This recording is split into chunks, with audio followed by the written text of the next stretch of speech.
SNR gold and diamonds తరుగు తక్కువ బంగారం ఎక్కువ విజయవాడ, బెంగళూరు మరియు వైజాగ్ బ్రాంచ్లలో. స్వామి సిద్ధయోగి గారు ప్రస్తుతం నాతో పాటు ఉన్నారు. హిమాలయాల్లో ఉన్నప్పుడు ఎలా ఉంటుంది? నిజంగా ప్రపంచానికి తెలియని వింత ఏమైనా ఉంది అసలు అక్కడ? మన భారతదేశానికి శిరసే హిమాలయం. గాల్లో తపస్సు చేసి పైకి చేసే వాళ్ళు అక్కడే కాదు, మన ఆంధ్రప్రదేశ్లో కూడా ఉన్నారు. మనకు కనపడరు కానీ మేము ప్రమాణాలతో నిరూపిస్తాం. ఈ హిమాలయస్లో ఉన్న చాలా మంది యోగులకు కానీ అఘోరీస్ కానీ 600, 700, 800 సంవత్సరాలు కూడా బతికున్న వాళ్ళు ఉన్నారు అని చెప్తారు. నిజమా అండి అది అసలుకి? 100% నాతో వస్తే నేను చూపించడానికి సిద్ధంగా ఉన్నాను. ఇప్పుడు మా గురువు గారికి 280 సంవత్సరాలు, మీ గురువు గారికి 300 సంవత్సరాలు, ఒక అతనికి అమరయోగి అమర్నాథ్. అసలు ఇన్ని సంవత్సరాలు అసలు అన్నం తినకుండా మంచినీళ్ళు తాగకుండా ఎలా ఉండగలుగుతున్నారు? సాధనలో ఉన్నప్పుడు సాధ్యమే. ఇప్పుడు ఈ స్టార్డమ్ తగ్గిన కొంతమంది సెలబ్రిటీస్ కానీ, పవర్లో లేని పొలిటీషియన్స్ కానీ ఎక్కువ హిమాలయాస్కి వచ్చి యోగుల చేత కానీ అఘోరుల చేత కానీ పెద్ద పెద్ద పూజలు చేయించుకుంటారు. మళ్ళీ వచ్చిన తర్వాత బౌన్స్ బ్యాక్ అవుతారు. ఇది చాలా వరకు జరిగింది, ఇది జరుగుతుంది, ఇప్పటికి చేస్తున్నారు పూజలు అంటారు. నిజమా అండి? 100%. అవి పేర్లు చెప్పలేను కానీ హీరోయిన్స్లో చాలామంది శక్తి అర్పణ చేయించుకుంటారు. అది చాలా పవర్ఫుల్ వెపన్స్ అనమాట. అవి వేస్తే వాళ్ళు ఇంకా ఒక రేంజ్లో వెళ్ళిపోతారు. ఇప్పుడు పెద్ద పెద్ద వాళ్ళు పూజలు చేయించుకుంటే ఒక 100 కోట్లని ఇస్తారా ఒక పూజకి? ఒక పూజ పర్ఫెక్ట్గా చేయాలనుకుంటే నుంచి ఒక 50 lakhs వరకు ఇవ్వచ్చు. ఇంతకుముందు జ్యోతిష్యము మన పుట్టిన జన్మ నక్షత్రము లేకపోతే పుట్టిన తేదీ ప్రకారం చెప్పేవాళ్ళు. ఈ మధ్యకాలంలో కొంతమంది కేవలం వాయిస్ విని చెప్తున్నారంట. ఎవరైనా అలా చెప్పిన తర్వాత వాళ్ళ కష్టాన్ని మీరు తీర్చారా? నీ కష్టం కూడా తెలుసుకొని దాన్ని తీర్చగలిగితే నువ్వు చెప్పు. అది చేయరు. నేననేది ఏంటంటే అది చేయగలిగినప్పుడు నువ్వు చెప్పు. అఘోరులు కానీ లేకపోతే యోగులు కానీ చనిపోయినప్పుడు ఎలా బాడీని ఎలా క్రిమిషన్స్ చేస్తారు? నాలుక మడిచి ఇలా పైకి పెడతారు, కన్నులు ఇక్కడ పెడతారు, అప్పుడు ఇక్కడి నుంచి ప్రాణం వదిలేస్తాడు. ప్రాక్టికల్గా చెప్తాను. మగవాళ్ళు ఒంటి మీద అసలు బట్టలు లేకుండా, నూలు పోగు లేకుండా స్నానం చేయకూడదు. స్నానం చేస్తే వచ్చే నష్టాలు కూడా చెప్పారు. ఏంటి అసలు దాన్ని? అది కట్టుకోకుండా చేస్తే వ్యాధులు వచ్చే ప్రమాదం ఉంది. రెండోది ఏంటంటే కొన్ని కర్మలు వస్తాయి. ఖచ్చితంగా అంగవస్త్రం లేకుండా స్నానం చేస్తే ధనాన్ని కోల్పోతారు. ధనముతో పాటు మానసిక సంతోషాన్ని కూడా కోల్పోతారు. ఒకసారి జుట్టు ఎన్ని సంవత్సరాల నుంచి అట్లా మీరు? 20 సంవత్సరాలు. ఈ పాదరస గుటికాన్ని స్వయంగా మూలికలతో తయారు చేస్తారు. ఇది ఉండడం వల్ల 100 కిలోమీటర్లు కూడా అతి సునాయాసంగా నడవగలరు. దొరడపక్షి గుడ్డుతో తయారు చేస్తాం మరలా దీన్ని. Hi, hello, welcome to Suman TV. నేను మీ రోషన్. దాదాపు 11 సంవత్సరాల వయసు ఉన్నప్పుడు ఆయన హిమాలయాల్లోకి వెళ్ళారనమాట. 11 సంవత్సరాలు ఉన్నప్పుడు హిమాలయాలకు వెళ్ళి దాదాపు 36 సంవత్సరాలు హిమాలయాలలో ఉండి తర్వాత ఇక్కడికి వచ్చారనమాట. ఆయన ఎవరో కాదు, స్వామి సిద్ధయోగి గారు ప్రస్తుతం నాతో పాటు ఉన్నారు.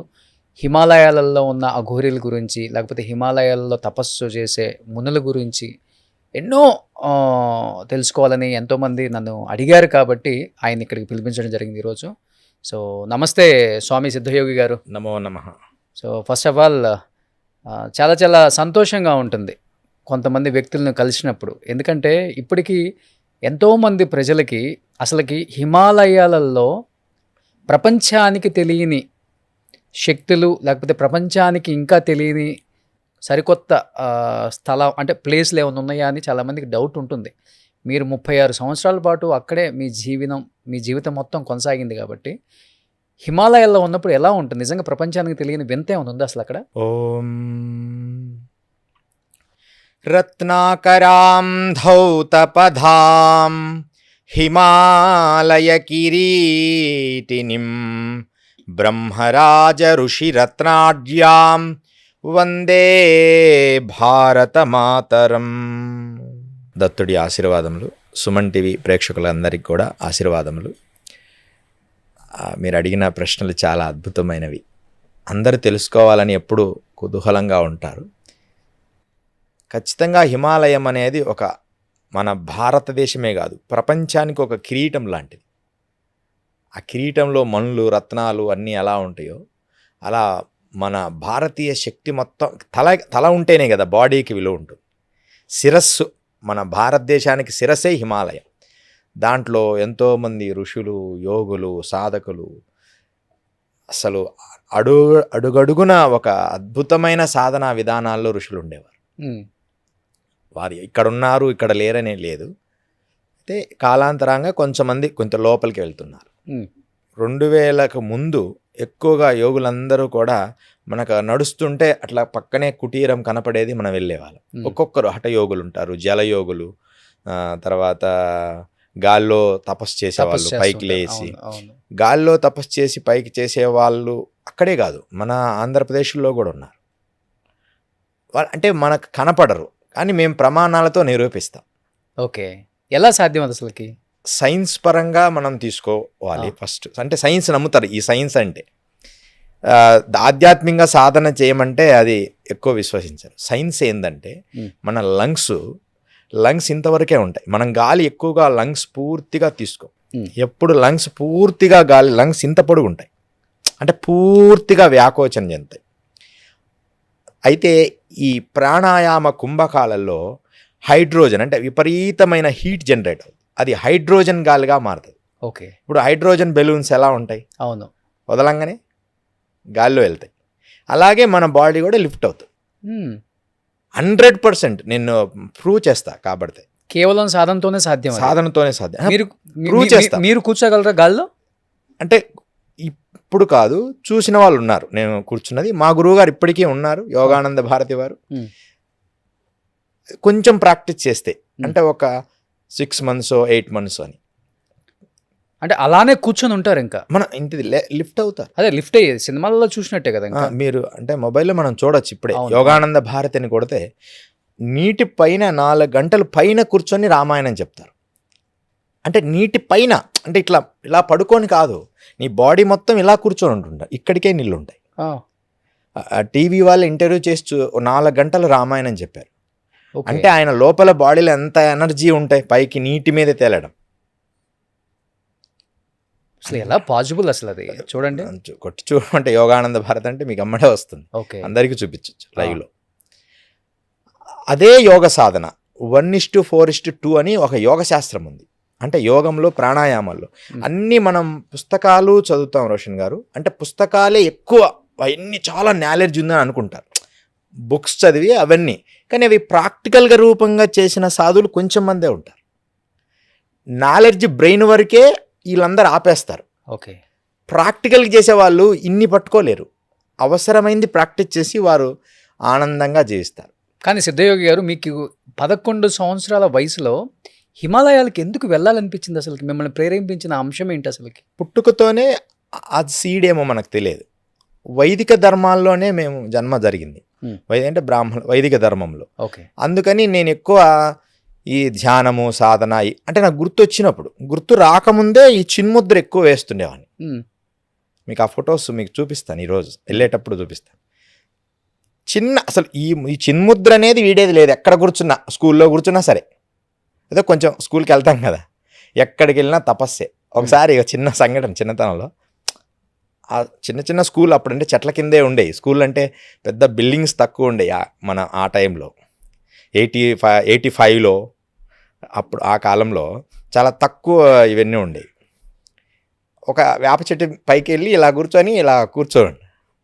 ఆయన గురువుగారు వచ్చి, ఏం చేస్తున్నావు అయ్యా అంటే, నేను తపస్సు చేస్తున్నా గురువుగారు అన్న. కరెక్ట్గా అప్పుడు 10వ ఏట పడి ఉంటుంది అంతే. అంటే చెట్ల మీద చేయకూడదు, ఒకవేళ కింద పడితే అమ్మ వాళ్ళు ఏమన్నా అంటారు కదా. చెట్ల మీద కూర్చొని చేసేవాళ్ళు. చెట్ల మీద కూర్చొని ఏదో అలా ఎవరు చూసినా ఇంతే కూర్చొని, ఎవరన్నా అడిగితే ఏం చేస్తున్నావు అంటే, ఆ థాట్స్ ఎందుకు వస్తున్నాయో నాకు తెలియదు, కానీ నేను ఒక గుహల్లోకి వెళ్ళిపోవాలి అలా చెప్పేవాడిని. ఆ వయసులో ముద్దు మాటలు కూడా, ఆ గుహల్లో సాధన చేయాలి అని చెప్తుండేవాడిని. అసలు ఆ గుహలంటే తెలియదు. ఇలాంటి క్రమంలో 11వ సంవత్సరం వచ్చినప్పుడు నాకు ఒక విపరీతమైన స్పిరిచువల్ ఎనర్జీ పాస్ అయింది. ఇప్పుడు అప్పటికి ఈ టీవీలే కూడా లేవు, అసలు టీవీనే లేవు, టీవీలు సెల్ ఫోన్లు ఏం లేవు. ఒక స్పిరిచువల్ ఎనర్జీ పాస్ అయ్యి, అలాంటి పాస్ అయిన తర్వాత నేను అనుకోకుండా నా వాయిస్లో నుంచి ఒక ఇన్నర్లుగా ఒక మాటలు వస్తున్నాయి, నేను మంచు కొండల్లోకి వెళ్ళాలి అంటే. అసలు ఎవరున్నారా, నువ్వు ఎలా వెళ్తావు, విజయవాడ వెళ్ళడానికే చాలా కష్టము, నువ్వు ఒక్కడివి ఎలా వెళ్తావు, నేను వెళ్తా, హిమాలయస్కి వెళ్ళిపోతా, అక్కడ ఏదో ఉంది నన్ను పిలుస్తుంది, ఒక మంచు లింగం నన్ను పిలుస్తుంది అని క్లియర్గా చెప్పాను. రోషన్ గారు యథార్థము, మా తాతగారు ఆర్మీలో పనిచేసేవారు, అక్కడ నిజంగా మంచులింగం ఉంది అంటే ఆయన వచ్చాడు అప్పుడు సెలవుల్లో, అట్లా అక్కడ మంచులింగం ఉంది నాన్న నీకు ఎలా తెలుసు అని ఆయన ప్రత్యక్షంగా ఆయన అందరికీ చెప్పినాక వీళ్ళు నమ్మారు. అంటే పల్లెటూళ్ళల్లో అప్పుడు ఒక మంచులింగం ఉందని, అమర్నాథ్ మంచులింగం ఉంటుందని కూడా ఈ జనాలకు తెలియని రోజులు అవి. ఇది మన ఆంధ్రప్రదేశ్లో మీరు ఒకసారి ఆలోచిస్తే నేను చెప్పిన మాటలు అర్థమవుతాయి ప్రాక్టికల్గా. ఎవరో కొంచెం మందికి తప్ప అక్కడ అమర్నాథ్ యాత్ర ఉందని తెలియని రోజులు అవి. అప్పుడే నేను అక్కడికి వెళ్ళిపోవాలి అంటే, అక్కడ ఉంది కానీ ఈ వయసులో నువ్వు వెళ్ళలేవు అని చెప్పారు. ఆ తర్వాత యజ్ఞోపవీతం వేశారు. యజ్ఞోపవీతం వేసి ఏదో కార్యక్రమం చేశారు క్రతువు.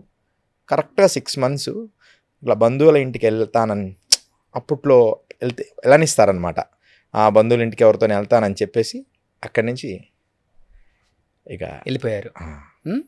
ఎలా, ఏ ట్రైన్ ఎక్కాలో ఏం తెలియదు. ఎన్ని ట్రైన్లో మారాను. జబల్పూర్ దిగాను, తెలియదు. జబల్పూర్ పోయింది ఒక ట్రైన్ విజయవాడని. నేను కాశీ వెళ్ళాలండి అని చెప్పాను, ఒక ట్రైన్ ఎక్కించాడు, ఆ జబల్పూర్లో ఆగిపోయింది, టికెట్ లేదు. అక్కడి నుంచి మొగలిసరాయ్ అని ఒక ఊరుంది, మొగలిసరాయిలో అంటే మొగలిసరాయ్ కాశీ వెళ్ళిపోవచ్చు అంటారు, అసలు మొగలిసరాయ్ అంటే ఏందో తెలియదు. మొగలిసరాయిలో దిగడం, అక్కడి నుంచి వారణాసి దగ్గరే. అప్పట్లో వేరే వాళ్ళు వచ్చి మేము తీసుకెళ్తామని వారణాసి వెళ్ళడం. ఒంటరిగా ఉన్నాను కదా, ఎవ్వరూ రానిచ్చేవాళ్ళు కాదు. అంటే మనకు ఒక రూమ్ లాగా ఉండడానికి ఏమీ ఉండేది కాదు. అలా తిరుగుతూ ఉండేవాడిని, ఎక్కడ ఉండాలో తెలియదు, విపరీతమైన చలి. అలా తిరుగుతున్నప్పుడు ఒక ఆయనడు, ఇక్కడ సత్యలోక్ అని ఒకటి ఉంది, అక్కడ పంచలాగా ఉంటుంది ఆ ప్లేసు, మీరు అక్కడ ఉండండి వెళ్ళి. ఆయన ఇక్కడ ఉండి పంచలోని, ఆ పంచలో ఎదురుగానే శ్యామచరణ లాహిరి అని లాహిరి మహాశైల హౌస్, అది మన మహావతార్ బాబాజీ శిష్యులు లాహిరి మహాశైలు వారి హౌస్ ఉంది. ఆ హౌస్కి తాళం వేస్తుంది. ఒక బ్రాహ్మణుడు వచ్చి రోజు దీపం పెట్టి వెళ్ళేవాడు.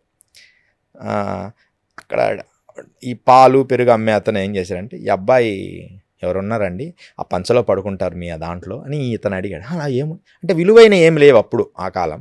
ఆ లోపల పడుకుని రోజు దీపం పెట్టు, అంతా ఊడ్చి ఇక్కడ సాధన చేసుకో అని చెప్పడం జరిగింది. సాధన అంటే కూడా ఏమో తెలియదు. అలా దీపం అలా పెట్టియడం, నమస్కారం చేసుకోవడం, ధ్యానం చేసుకోవడం, నది ఒడ్డుకు పోవడం, నదిని చూస్తూ ఉండడం కాశీలో. ఇలా నా ప్రస్థానం మొదలైంది. ఎవరు మీ గురువు గారు, మొదటి గురువు గారు? అమరయోగి అమర్నాథ్. వీళ్ళే నాకు దర్శనం ఇచ్చారు మా గ్రామంలో. ఒక దగ్గర పర్వతం మీద కూర్చుంటే అప్పుడు నాకు వాళ్ళు ఎవరో తెలియదు. ఇంకొంతకాలం తర్వాత వస్తాం నాన్న, నిన్ను మేము ప్రేరేపిస్తాం, నిన్ను తీసుకెళ్తామన్నారు. ఈ విషయం అందరికీ కూడా చెప్పాను. అలా ప్రస్థానం మొదలైంది. ఇప్పటికి కూడా వాళ్ళు హిమాలయస్లో ఉన్నారు. ఇప్పుడు ఈ హిమాలయస్లో ఉన్న చాలామంది యోగులకు కానీ లేకపోతే ఈ అఘోరీస్కి కానీ 600, 700, 800 సంవత్సరాలు కూడా బతికున్న వాళ్ళు ఉన్నారు అని చెప్తారు. నిజమా అండి అది అసలుకి? 100% నిజం. నాతో వస్తే నేను చూపించడానికి సిద్ధంగా ఉన్నాను రోషన్ గారు. మీరు అంటే అందరినీ నేను తీసుకెళ్ళలేను. ఒకసారి మనం ప్రోగ్రామ్ ఇట్లా వెళ్దాం ఒకసారి హిమాలయస్ అంటే, జస్ట్ ఈ కెమెరాస్ ఇవన్నీ లేకుండా మనం ఉత్తరకాశీ నుంచి బయలుదేరదాం. నేను ట్రై చేస్తాను. ఇప్పుడు మా గురువు గారికి 280 సంవత్సరాలు, మీ గురువు గారికి 300 సంవత్సరాలు, ఒక అతనికి అమరయోగి అమర్నాథులు. వీళ్ళు ఎప్పుడు శరీరం తింటారు. వీళ్ళ అనుమతి వాళ్ళంతటా వాళ్ళు కలవాలనుకున్నప్పుడు మమ్మల్ని కలుస్తారు. ఇప్పటికీ వాళ్ళ ప్రేరేపణే మమ్మల్ని నడిపిస్తూ ఉంటుంది. అంటే సమాచారం ఎలా వస్తుంది? ఇప్పుడు ఒక రహస్యాన్ని అంటే ఇవన్నీ పబ్లిక్కి రకరకాల కామెంట్స్ వస్తాయని చెప్పాలి. ఈరోజు తెలియాలి అసలు చాలా వరకు. ఎందుకంటే దాన్ని ఒక ఉదాహరణకి ఈ మధ్యనే ఒక 1 year అయింది. అమరేశ్వర్ రాజేశ్వర్ శర్మ అని ఒక అతను ఉండేవాడు, ఉస్మానియా యూనివర్సిటీ ప్రొఫెసర్. ఆయన 100 years బతికారు. మనం ఈ మధ్య వెనకాల ఆయన ప్రత్యక్షంగా చూశారు మా గురువుగారితో మాట్లాడుతుంటే. అప్పటి నుంచి ఆయనకు మాకు స్నేహం ఏర్పడింది. భారతి గారని వారి డాటర్, ఆవిడ కూడా మంచి స్నేహము. ఆయన ఒక రకంగా గురువు. ఆయన దగ్గర నేను సంస్కృతాన్ని నేర్చుకుంటుండేవాడిని అప్పుడప్పుడు. ఓకే. అంటే నేను భారత పర్యటన చేశాను. భారత పర్యటన 16,000 కిలోమీటర్లు చేశాను మొత్తం కాళీనడక. అలా అప్పుడు ఈయన దగ్గర నేను కొంతకాలం సంస్కృత అధ్యయనము, శ్లోకాలు ఎలా చదవాలి అలా చేస్తున్నప్పుడు ఒకసారి నది ఒడ్డున అలా కూర్చుంటే ఆయన ఇలా కూర్చున్నారు. మా గురువుగారు ఆకాశం నుంచి ఇలా దిగారు. అలా అలా దిగుతూ అంటే ఇది యథార్థం నమ్మాల్సిందే. ఆయన ఏదో కూర్చున్నాను, గురువుగారు అలా దిగుతుంటే అమ్మడే నేను పోయి నమస్కరించాను. ఎవరికి కనపడరు వారు వాస్తవానికి. నేను పోయి వారితో విన్నవిస్తున్నానా, నువ్వు నర్మద బయలుదేరు అన్నారు. నర్మద నువ్వు వెళ్ళాలి అని చెప్పారు. ఇక్కడ చూసి ఎవరితో పెద్ద ఆయన ఎవరితో నువ్వు మాట్లాడుతున్నావు అన్నారు. గురువుగారు మీకు కనిపించారా అంటే ఎవరో ఒక ఆయనతో మాట్లాడుతున్నావే అన్నారు.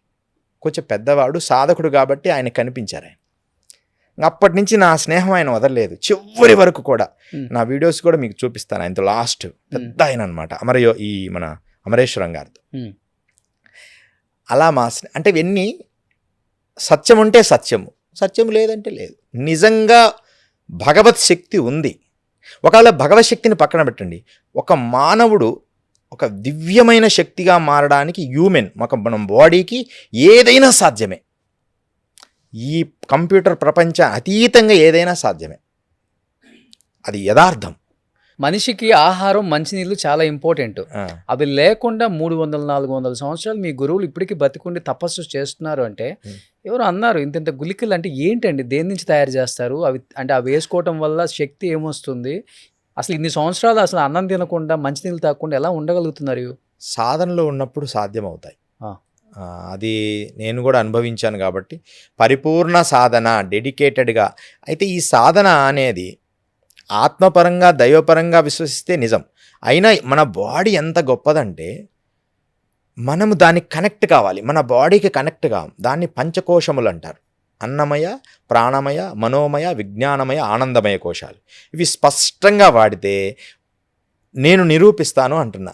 స్పష్టంగా వాడితే మనం ఒక 5 రోజులు 3 రోజులు ముందు స్టార్ట్ అవుతుంది. మనం భౌతికమైన అంటే ఎక్కువ శ్రమతో కూడిన పనులు లేకుండా మాట్లాడడానికి శక్తి ఉంటుంది, మౌనంగా ఉండొచ్చు. వీటిని శుద్ధంగా చేసుకోగలగాలి. వాటికి మనం చేయాల్సిందంటే మంచి ఆహారం తీసుకోవాలి. తీసుకున్నప్పుడు అలా తీసుకుంటున్నప్పుడు అన్నీ శుభ్రపడినప్పుడు నీకు ఇంకా ఆహారం, ఫుడ్ అవసరం రాదు. కొద్ది రోజుల తర్వాత ఎనర్జీగా మారిపోతుంది. అసలు అఘోరీలు అన్నం తినరా, మంచినీళ్ళు తాగరా? ఎందుకు తాగరు? తాగుతారు. అన్నం తింటారు, మంచినీళ్ళు తాగుతారు. కానీ వారికి తినాలనిపించినప్పుడే తింటారు, తాగాలి ఇచ్చినప్పుడే తాగుతారు. ఎక్కడి నుంచి వస్తుంది ఫుడ్ అక్కడ హిమాలయాల్లో?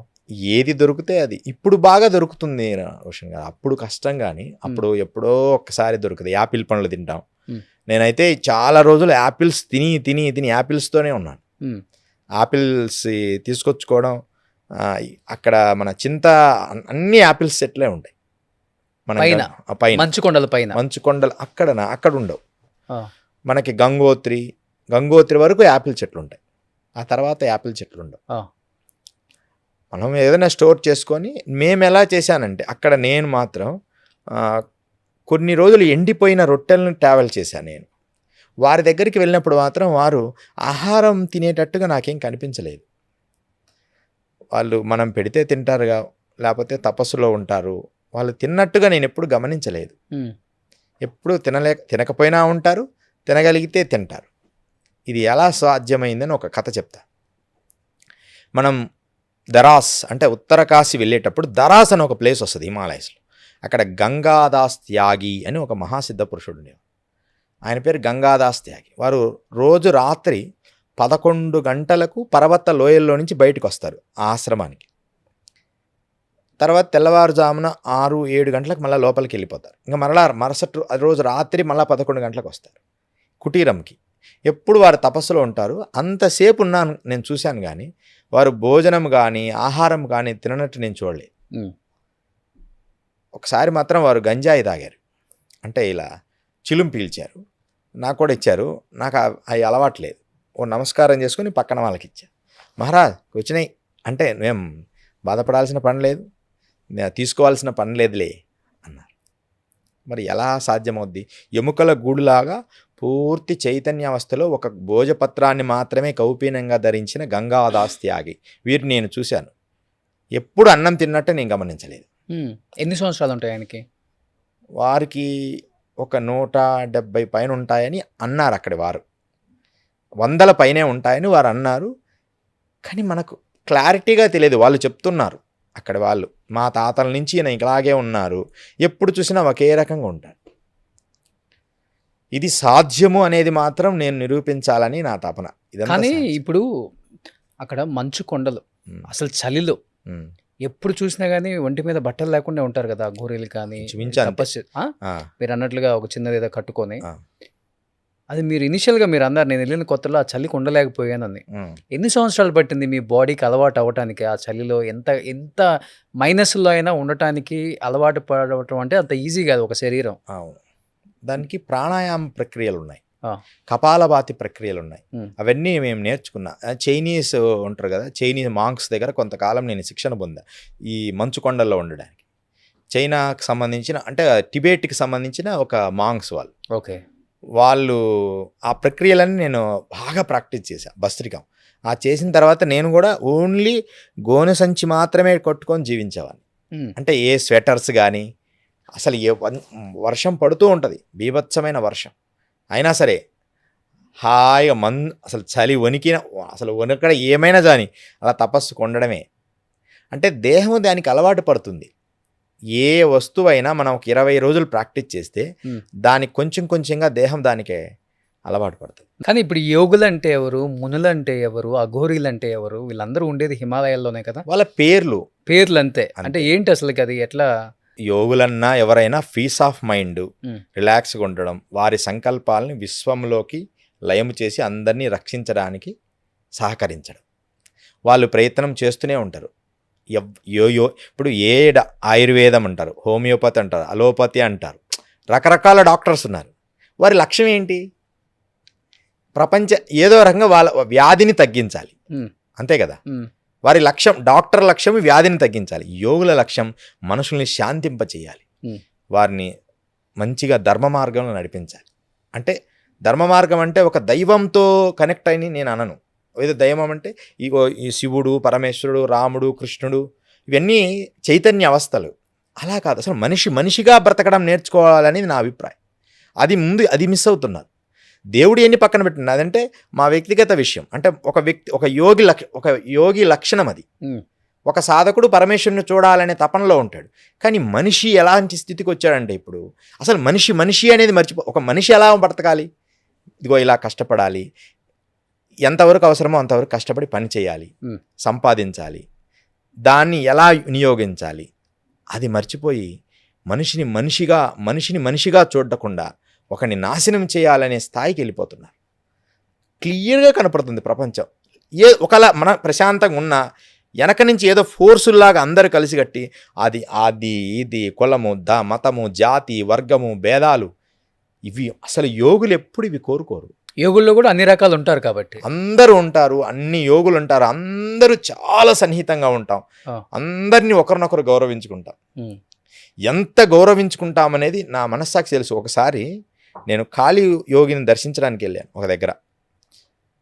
ఆయన దర్శించడానికి వెళ్ళినప్పుడు అసలు ఆయన దగ్గర ఏ పదార్థాలు లేవు. అంటే వండర్స్ అని అడిగావు కదా, వాళ్ళు ఎంత ప్రేమ, వాళ్ళ శక్తిని వాడాల్సిన అవసరం లేదు అక్కడ. నిజంగా మీరు అంటే విషయాన్ని చెప్పడానికి రహస్యాన్ని చెప్తున్నా. అంతకు ముందు రోజు మధ్యాహ్నం తీసుకున్న ఆహారమే నేను కొంచెం తీసుకుంటాను, నేను కూడా లైట్గా, చాలా లిమిటెడ్గా.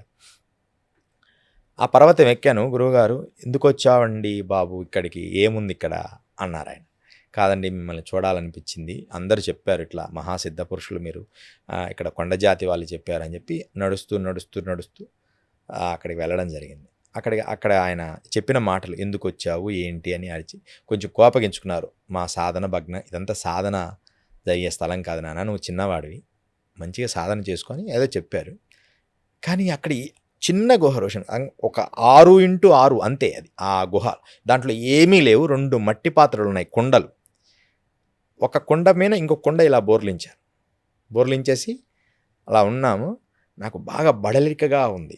కొంచెంసేపు నేను అలా కళ్ళు మూసుకొని అట్లా పడుకున్నాను. అలా లేచేటప్పటికి దాంట్లో నుంచి పొగలు కక్కుతున్న అన్నము, పాయసం, అన్నీ ఇంకా వేడివేడి పదార్థాలు ఎలా సాధ్యమయ్యాయి? అది ఎక్కడో అడవిలో ఉంది. ఒకవేళ చేపిద్దామన్నా ఒక వంట అన్నం ఒకటైతే వండొచ్చు, దాంట్లో కూరలు, రొట్టెలు అసలు అన్నీ సృష్టించబడ్డాను. నేను అన్నీ గురుగారు ఎలా సాధ్యమైందండి? అమ్మ అనుకుంటే ఏదైనా సాధ్యమవుతుంది, కానీ నీకోసమే ఇది సృష్టించబడింది అని నేను మాత్రమే తిన్నా, ఆయన తినలేదు. అలా ఆయన ఆహారం నిరాహారంగా ఎన్నో సంవత్సరాలుగా ఉన్నారు ఇప్పటికి కూడా. ఓకే. ఆయన ఆహారం తినడు అసలు. ఎంత గొప్ప శక్తి! నిజంగా స్పిరిచువల్ శక్తి ఉంది, కానీ ఆనెస్ట్గా రియాలిటీగా గురువుగారు నేను ఆనెస్ట్గా రియాలిటీగా చూడాలనుకుంటున్నాను అంటే ఏదో ఒక సమయంలో తన యోగ్యతను పరిశీలించి మనం వెళ్దాం హిమాలయస్కి. రావచ్చా? సాధారణ మనుషులు రావచ్చా? రావచ్చా? రావచ్చు, 100% రావచ్చు. కానీ మీరు కెమెరాస్ కానీ అవి కానీ వద్దు. మీరు వచ్చి చూసిన తర్వాత ప్రమాణంగా కెమెరాకి చెప్పుకోండి, అప్పుడు ప్రపంచం విశ్వసిస్తుంది. అంటే అంటే అంటే ఎంత దూరం? అంటే నడుచుకుంటూ వెళ్ళాల్సిందే కదా? ఇక్కడ ఎంత దూరం అని కాదు, కరెక్ట్ గురువు దొరికితే. అంటే ఇప్పుడు ఒక మంచి జ్ఞాన గురువు దొరికితే మీకు అంత కష్టాలు ఏమి ఉండవు. అయితే మమ్మల్ని ఒక 2 మాటలు అంటారు, ఎందుకురా వీళ్ళని తీసుకొచ్చావు అని అంటే అనొచ్చు. అన్నా సరే గురువుగారు ఒక్కసారి దర్శనానికి వచ్చారని అంత దూరం నుంచైనా నేను చూపించగలుగుతాను. హిమాలయస్లోనే చాలా అద్భుతమైన 100 సంవత్సరాలు బ్రతికిన యోగులు ఉన్నారు. అయితే ఇప్పుడు ఏమైందంటే 10 కిలోమీటర్ల దూరంలో ఉన్న యోగులు 20-30 కిలోమీటర్ల దూరంలో వెళ్ళారు, లోపలికి వెళ్ళిపోతున్నారు, ఇంకా వెళ్ళిపోయారు. ఇంత అసలు ఫస్ట్ 85లో 90లో యోగులు అలా మనం రోడ్డు ఉత్తరకాశీ నుంచి అలా నడుస్తూ వెళ్తున్నా ఆ పక్కనే అదిగో ఆ కుటీరంలో ఆదియోగి ఉన్నాడు, ఈ కుటీరంలో బర్ఫానీ బాబా ఉన్నారు అని అంత సరళంగా చెప్పుకునేవాళ్ళం. ఇప్పుడు వాళ్ళందరూ లోపలికి వెళ్ళిపోతున్నారు. అంటే మారుతున్న సమాజాన్ని చూడలేక టూరిజం స్పాట్ అయిపోయింది హిమాలయం. మీరు మొన్న చూడండి, అన్ని కార్లే, మాకు కారు ఉంది మేము వెళ్ళిపోతున్నాం, మాకు కారు ఉంది మేము వెళ్ళిపోతున్నాం అని 100 కార్లు. మీరు పోయిన సంవత్సరం కేదార్ బద్రీలో దర్శనానికి ఎంత లేట్ అయిపోతుందో, ఒక టూరిజం స్పాట్ లాగా అయిపోయింది అలాంటి సమాజం. ఇంకోటి యోగులు, రోషన్ గారు మీకు ఆశ్చర్యము ఏమన్నా అనుకోండి, ఈ ప్రపంచము నేను చూశాను యోగుల గురించి తప్పుగా ఒక విషయము, యోగులని పేరు చెప్పుకొని చేసే పనులు. ఈ మధ్య గంగోత్రిలో మేము చూస్తే, మేము తపస్సు చేసిన గుహల్లో ఇప్పుడు అందరూ కూడా బాబాలు స్వామీజీలు ఉన్నారు. ఓకే, మంచిదే, ఆ గుహలు మీరు తపస్సు చేసుకోవడానికి వాడుకోండి. అంటే అక్కడ గుహలు ప్రత్యేకంగా ఉండవు హిమాలయస్లో.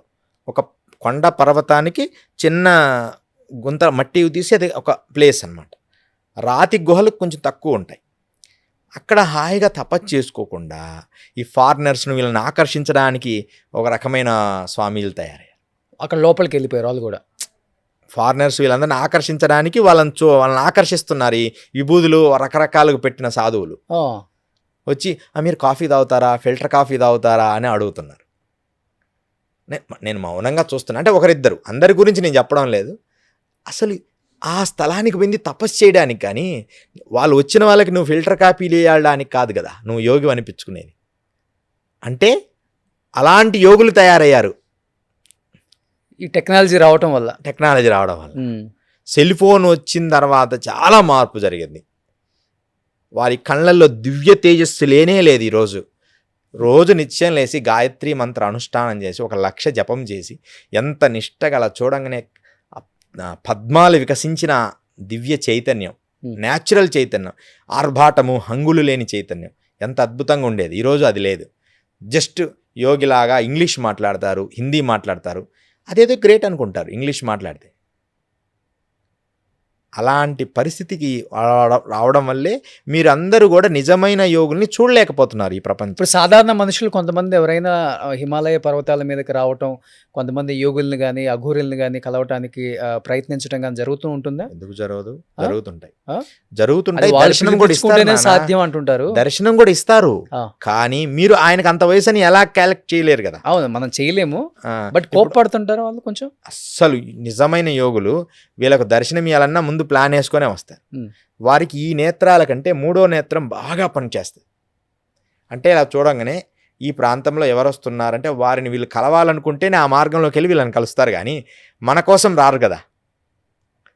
నిజం రోషన్ గారు, ఇప్పుడు మనం ఒక డిసిప్లిన్గా ఒక రూమ్లో కూర్చున్నప్పుడు ఒక వ్యక్తి చిన్న శబ్దం చేసినా మనకు తెలుస్తుంది. అట్లనే ఒక యోగి నిర్మానుష్యంగా డీప్ మెడిటేషన్ చేసినప్పుడు ఎంత దూరాన్నైనా తన సంకల్ప శక్తితో గుర్తిస్తాడు. సహజ సిద్ధంగా తెలిసిపోతుంది, ఎవరో వస్తున్నారు ఈ మార్గంలో. మనం ఇంట్లో అలా కూర్చున్నప్పుడు ఆ కళ్ళు మూసుకొని ఎవరన్నా అలా కొత్త వాళ్ళు వస్తే అలా కొంచెం ఎవరో వచ్చినట్టుంది అనిపిస్తుంది. శబ్దం కొంచెంగా తగిలినా కూడా మనకు తెలుస్తుంది. అలాగే అంత డీప్ మెడిటేషన్లో ఉన్నప్పుడు చిన్న శబ్దం కూడా వాళ్ళకి పెద్ద శబ్దంలా వినపడుతుంది. ఒక్కోసారి చాలా డేంజర్. అందుకనే యోగుల దగ్గర శబ్దాలు ఎక్కువ చేయకూడదు. బాగా డీప్గా, ఎంతో డీప్గా ఉన్న వాళ్ళ దగ్గర చిన్న అట్లా అనంటే కూడా వాళ్ళకు భయంకరమైన శబ్దం వస్తుంది. ఓకే. అంత డీప్ ఉంటుంది. ఫ్యాన్ శబ్దం కూడా పడదు. కానీ యోగులు అండ్ అఘోరీలు ఇద్దరు చేసే ధ్యానం అదంతా ఒకటేనా అండి? వాళ్ళు కూడా సేమ్ ప్రపంచ శాంతి కోసమే. అందరూ చైతన్య అవస్థలే. కానీ పోలీస్ ఆఫీసర్ లాంటి వాళ్ళు అఘోరాలు, నాగసాధువులు. నాగసాధువులు అయితే పూర్తి ఆర్మీ. ఇప్పుడు మన ఇండియన్ ఆర్మీ అంటే నాగసాధువులు. వాళ్ళు ఆర్మీ ఎలా ఉంటారు? చాలా స్ట్రాంగ్ ఉంటారు. అఘోరాలు వేరు. అఘోరాలు సాంప్రదాయబద్ధంగా వచ్చిన వాళ్ళు. మత్స్యేంద్రనాథుడు నుంచి గోరక్షనాథుడు నుంచి వరుసగా ఇలా పరంపర కొనసాగుతూ వచ్చిన వారు అఘోరాలు. వాళ్ళ విధానం వేరుంటుంది. వాళ్ళది ఎలా ఉంటుంది అసలుకి? వాళ్ళది మాత్రం అంటే అన్నిటిలో కూడా వివాహాలు ఉంటాయి. నాగసాధువులు ఉంటాయి, అఘోరాల్లో ఉంటాయి. చేసుకోపో కానీ చేసుకున్న తర్వాత 5 స్టెప్స్ ఉంటాయి. దానికి మొదట ఒక రుద్రాక్ష వేస్తాడు, తర్వాత రెండో స్టెప్లో రెండో రుద్రాక్ష వేస్తారు. అంటే రూల్స్ పెట్టి. కానీ ఆ రూల్స్ ఇప్పుడు ఎవరు పాటించడం లేదు. ఓన్లీ మొదట అఘోర అయిపోగానే నేను అఘోర అయిపోయా అని చెప్పి విభూతి పెట్టుకోవడం, అఘోరి అయిపోవడం. ఏదనంటే నేను అఘోరిని అంటారు. అఘోరి అంటే వేషం వేసుకొని ఏదో కొద్దిగా సాధన చేశామని చెప్పి, లేకపోతే ఏదో ఇంటర్వ్యూస్, ఇలాంటి వాటిల్లో అఘోరాలు కాలేరు. దానికి చాలా డిసిప్లిన్ చాలా అవసరం. ఆ డిసిప్లిన్ మాటల వరకే పరిమితం కాకుండా రియాలిటీలో కూడా ఉండగలిగితే వాడు అఘోర అవుతాడు. కానీ వాళ్ళు మాటల పనికే పరిమితం. అఘోర్ అంటే చక్కగా మందు తాగాలి, మాంసం తినాలి, శ్మశానంలో ఉండాలి, ఇవే అనుకుంటుంటారు. ఇది కరెక్ట్ కాదు. ఎందుకు ఉండాలి? నువ్వు లోపల ఇది కరెక్ట్గా లేదు. నిజంగా అది ఎందుకు వాడతారంటే భైరవ తంత్రములో ఒక భాగాలవి. వాటికి నైవేద్యం పెట్టినప్పుడు వాడతాం అంతే. ఇంకా రోజు అదే పనిగా తీసుకురాండి. ఇట్లాంటి అఘోరాలు ఎక్కువైపోయారు. కొంతమంది ఫేక్గా ఉండేవాళ్ళు. అవన్నీ ఉన్నాయి, కానీ ఎంతవరకు వాడాలి? లిమిటెడ్గా. ఇప్పుడు మన వాటర్ ఉంది. వాటర్ కూడా మితిమీరి ప్రవహిస్తే ప్రళయం వస్తుంది. దాన్ని కొంచెం తాగితే మన దేహం ఇబ్బంది అవుతుంది. మనకు వాటర్ మార్నింగ్ లేచినప్పుడు కొంచెం తాగాలి, ఒక 1/2 లీటర్. తర్వాత మళ్ళీ గ్యాప్ ఇచ్చాలి. అంటే అలాగే యోగి ఎప్పుడు ఏది ఎంత అవసరమో చేయడమే. అఘోరి కానీ, సాధువులు కానీ, యోగులు కానీ, తపస్సులు కానీ వాళ్ళకి ఇచ్చిన లిమిట్లోకి చేయగలిగితే వాళ్ళు యోగులు, అఘోరాలు అవుతారు. వాళ్ళు ముగ్గురు కలిసే ఉంటారు అక్కడ హిమాలయాల్లో? అందరూ కలిసి ఉంటారు. నాగసాధువులు, అఘోరీస్ అందరూ కలిసి ఉంటారు. ఒకరినొకరు భలే రెస్పెక్ట్ ఇచ్చుకుంటారు. అంటే ఒకే దగ్గర ఉండరు. ఇప్పుడు ఆ కాళీ కంబాళిలో ఒకరు ఉంటారు. తర్వాత రామానంద సేవాసనంలో కొంతమంది ఉంటారు. తర్వాత ఇంకో ఇట్లా ఒక అఖాడాస్లా ఒక్కొక్క డిఫరెంట్ ఉంటాయి. వాళ్ళ ప్లేసుల్లో వాళ్ళు ఉంటారు. కానీ ఎవరి ప్లేసుల్లో ఎవరైనా పోయి ఉండొచ్చు. ఇప్పుడు బర్ఫానీ బాబా కేదార్లో మనం వెళ్ళొచ్చు, మీకు చూపిస్తా. మనం ఎన్ని రోజులైనా ఉండొచ్చు అక్కడ. 6 నెలలు ఓపెన్ చేస్తే 6 నెలలు కూడా మనం ఆయన దగ్గర ఉండొచ్చు. చక్కగా మనకు ఉదయాన్నే అంత ఆహారము, అంత టీ అది ఇస్తారు. తపస్సు చేసుకోండి. అలా కాదు, భిక్షాటన చేయాలి, డబ్బు సంపాదించాలనే విషయంలో ఉన్న వాళ్ళు అఘోరాలు ఎలా అవుతారు? వేషానికి అఘోరం అనేది ధన సంపాదన కోసం కాదు. వచ్చేటప్పుడు రాని, ఒకవేళ నిజంగా వస్తే తీసుకోవచ్చు. ఎందుకంటే భిక్షం తీసుకపోతే నన్ను ముందు నడవలేడు. కానీ ఇది ఎంత అవసరమో అంత తీసుకో. కానీ నేను విన్నాను, ఇప్పుడు ఈ స్టార్డమ్ తగ్గిన కొంతమంది సెలబ్రిటీస్ కానీ, పవర్లో లేని పొలిటీషియన్స్ కానీ, లేకపోతే బిజినెస్లో అపజయాలు వచ్చిన వాళ్ళు కానీ ఎక్కువ హిమాలయాస్కి వచ్చి యోగుల చేత కానీ, అఘోరుల చేత కానీ పెద్ద పెద్ద పూజలు చేయించుకుంటారు. మళ్ళీ వచ్చిన తర్వాత వాళ్ళు బౌన్స్ బ్యాక్ అవుతారు. ఇది చాలా వరకు జరిగింది, ఇది జరుగుతుంది, ఇప్పటికీ చేస్తున్నారు పూజలు అంటారు. నిజమా అండి? 100% నిజం. అలాంటి మా జీవితాల్లో కూడా చేసాం అట్లా. అవి పేర్లు చెప్పలేను కానీ. హీరోలకు చేశారా, పొలిటీషియన్స్ చేశారా? చేశారు. హీరోయిన్లకు చేసాం, పెద్దవాళ్ళకి చాలా చాలా పెద్దవాళ్ళకి చేసాం, పొలిటీషియన్కి చేసాం. కానీ మేము ముఖ్యమంత్రి స్థాయి వ్యక్తులు కూడా వస్తారు అక్కడికి? ముఖ్యమంత్రి స్థాయి వ్యక్తులు కూడా వస్తారా? ముఖ్యమంత్రి స్థాయి వ్యక్తులు కాదులే కానీ హర్యానా రాష్ట్రానికి సంబంధించిన పెద్దవాళ్ళు, అడిషనల్ సెక్రటరీ హర్యానా రాష్ట్రానికి సంబంధించిన వాళ్ళకు చేశాం. హర్యానా రాష్ట్రం మహేష్ అని హీరో ఉన్నాడు, హర్యానా రాష్ట్రం హీరో. ఆ. అతను ఎప్పుడు మా పరిధిలో చాలా చేపించుకున్నారు. మన తెలుగు వాళ్ళు కూడా వస్తుంటారా? తమిళ తెలుగు కొంచెం తక్కువ, అదే వస్తారు. ఆ? అంటే సీక్రెట్ కొన్ని అడుగుతారు, నేను చేయను అంటాను అవి. ఆ. అంటే నేను కొన్ని డిసిప్లిన్స్ పెట్టుకున్నాను. ఆ డిసిప్లిన్ క్రాస్ కావడం నాకు ఇష్టం ఉండదు. నేను నా శిష్యుల్ని తయారు చేస్తున్నాను. ఇప్పుడు వాళ్ళతో ఏమన్నా భవిష్యత్తులో చేపిస్తాను, కానీ నేను అవి చేయను. ఎందుకంటే వాళ్ళు ఏమని అడుగుతారంటే, రోషన్ గారు రియల్గా చెప్తున్నా, మీరు శక్తి తర్పణం చేయండి అని అడుగుతారు. అంటే ఏంటి? అంటే మా ఎనర్జీ లెవెల్స్లో మనకు పూర్తిగా ఎక్కువ పాస్ చేయండి అని. అంటే నేను ఎంతకాలం, అంటే నేను ధనంకో అమ్ముడు పోలా, ఇంతకాలం నేను తపస్సు చేసిన శక్తి మీరు అడిగిన దానికి దారబోయాలా? చాలా సీక్రెట్గా జరుగుతుంది. హీరోయిన్స్లో చాలామంది శక్తి తర్పణ చేయించుకుంటారు. అది చాలా పవర్ఫుల్ వెపన్స్ అనమాట. అవి వేస్తే వాళ్ళు ఇంకా ఒక రేంజ్లో వెళ్ళిపోతారు. కానీ మేము ఎలా వాళ్ళకి కాంట్రాక్ట్ హిమాలయస్కి ఎలా వస్తారు? అంటే హిమాలయ ఫ్లైట్ దిగితేనే తెలిసిపోతుంది కదా. కొంతమంది ఎవరో ఉంటారు, వాళ్ళ ఫ్రెండ్స్ ఎంక్వైరీ చేయమంటారు, నెంబర్స్ ఏదో సేకరిస్తారు. ఇప్పుడు మనం ఇంటర్వ్యూ చేసినాక మీకే ఫోన్ వస్తుంది, మీరు అడిగితే ఖచ్చితంగా ఇవ్వాల్సి వస్తుంది నెంబర్. అట్లా ఏదో రూపంలో పట్టుకుంటారు. ఇలా కనపడకపోతే ఏదో కాంటాక్ట్స్ ఉంటాయి. ఇప్పుడు బయటికి కనపడకున్న కాంటాక్ట్స్ ఎక్కువ ఉంటాయి గురువులకి. మీరు బయట అసలు ఊహించారు, అతను వచ్చాడా మీ దగ్గరికి అంటారు. డిసిప్లిన్, వాళ్ళు కూడా మామూలు వాళ్ళు కాదు, ఇతని డిసిప్లిన్ గలవాడే, ఇతన్ని మనం ఖచ్చితంగా ఇతని దగ్గరికి వెళ్తే మనం సక్సెస్ అవుతాం అనే వాళ్ళని వాళ్ళు ఎంచుకుంటారు. వాళ్ళ సర్కిల్ నుంచి ఎంచుకొని ఇంకా వారితో దగ్గర తిప్పిలిపించుకొని వారితో ఆ పూజ ఎన్ని చెప్తారు. డిసిప్లిన్ గల గురువులు డిసిప్లిన్గానే వాళ్ళకి గైడ్ చేస్తారు. అంటే అధర్మంగా చేయరు, ధర్మంగా చేసి వాళ్ళకు నువ్వు అవుతావు నాన్న. ఎలాంటి పూజలు ఉంటాయి అసలుకి? అంటే వాళ్ళ కూర్చోబెట్టే చేస్తారా హిమాలయాల్లో వాళ్ళ దగ్గరే? ఆల్మోస్ట్ కూర్చోబెట్టి ఖచ్చితంగా 1 డే అయినా కూర్చోవాలి వాళ్ళతో పాటు. ఆ చలిలో అయినా కూర్చోవాలి, మండుతున్న మంట ఎదురుగైనా కూర్చోవాలి. ఒక పర్సన్, రోషన్ గారు, ఒక పర్సన్ నన్ను అడిగారు. అంటే నేను అంతకుముందు చాలామందికి చేశాను ఇవి. అంటే నిజంగా అవసరం అంటే, పాపం కష్టాల్లో ఉన్నాడు కదా, ధర్మవంతుడు, నేను మెయిన్ ధర్మాన్ని చూస్తే ఎక్కువ ధర్మం. కానీ ఒక పర్సన్ అడిగితే నీకు నేను ఎందుకు చేయాలి అని. అప్పట్లో నేను కొంచెం గట్టిగా చెప్పేవాడిని, నేను ఎందుకు చేయాలి, చేయకపోతే మా కాంటాక్ట్స్ అన్నీ మేము ఆపేస్తాం, మీరు చెయ్యాలి మాకు అంటే ఇట్లా బెదిరింపులు కూడా వస్తాయి. అంటే ఏం చేస్తారు వాళ్ళు? ఇప్పుడు డబ్బులు తీసుకొని యోగులు ఇంకెప్పుడు హిమాలయాల్లో ఉంటారు, డబ్బు కోసం అమ్ముడుపోరు. నిజమైన యోగులు, నిజమైన అఘోరీలు డబ్బు కోసం అమ్ముడుపోరు. వాళ్ళు సమాజ శ్రేయస్సు కొరకు, లేకపోతే భారతదేశం, ఈ ప్రపంచం అంతా అంతే వాళ్ళ కోసమే. యోగులు దగ్గర ధనం ఉందంటే, రియల్ యోగులకు చెప్తాను నేను, అది సంఘానికి సమాజానికే వెళ్తుంది. నేను కళ్ళారా చూశాను. లక్ష్మణ్ దాస్ అవధూత్ అని గంగోత్రిలో ఉండేవారు. వారు ఒక గవర్నమెంట్ని నడిపారు, అంటే సేవ కోసం. అంటే అంత చేశారు. ఉత్తర భారతదేశంలో అందరికి ఫింక్షన్లు ఇచ్చాడు, అంటే యోగులందరికీ. ప్రతి నెల హరిద్వార్లో, ఋషికేశ్లో కొన్ని 100 మందికి 1000 రూపాయలు ఫింక్షన్ లాగా ఇచ్చారు. కార్డు తయారు చేసుకోవడం, లక్ష్మణ్ దాస్ కార్డ్, అవధూత కార్డ్. దాంట్లో ఫింక్షన్ అంటే ఆయనకు వచ్చిన లక్షల కోట్లు వచ్చిన డబ్బుని అందరికి పంచేవాడు.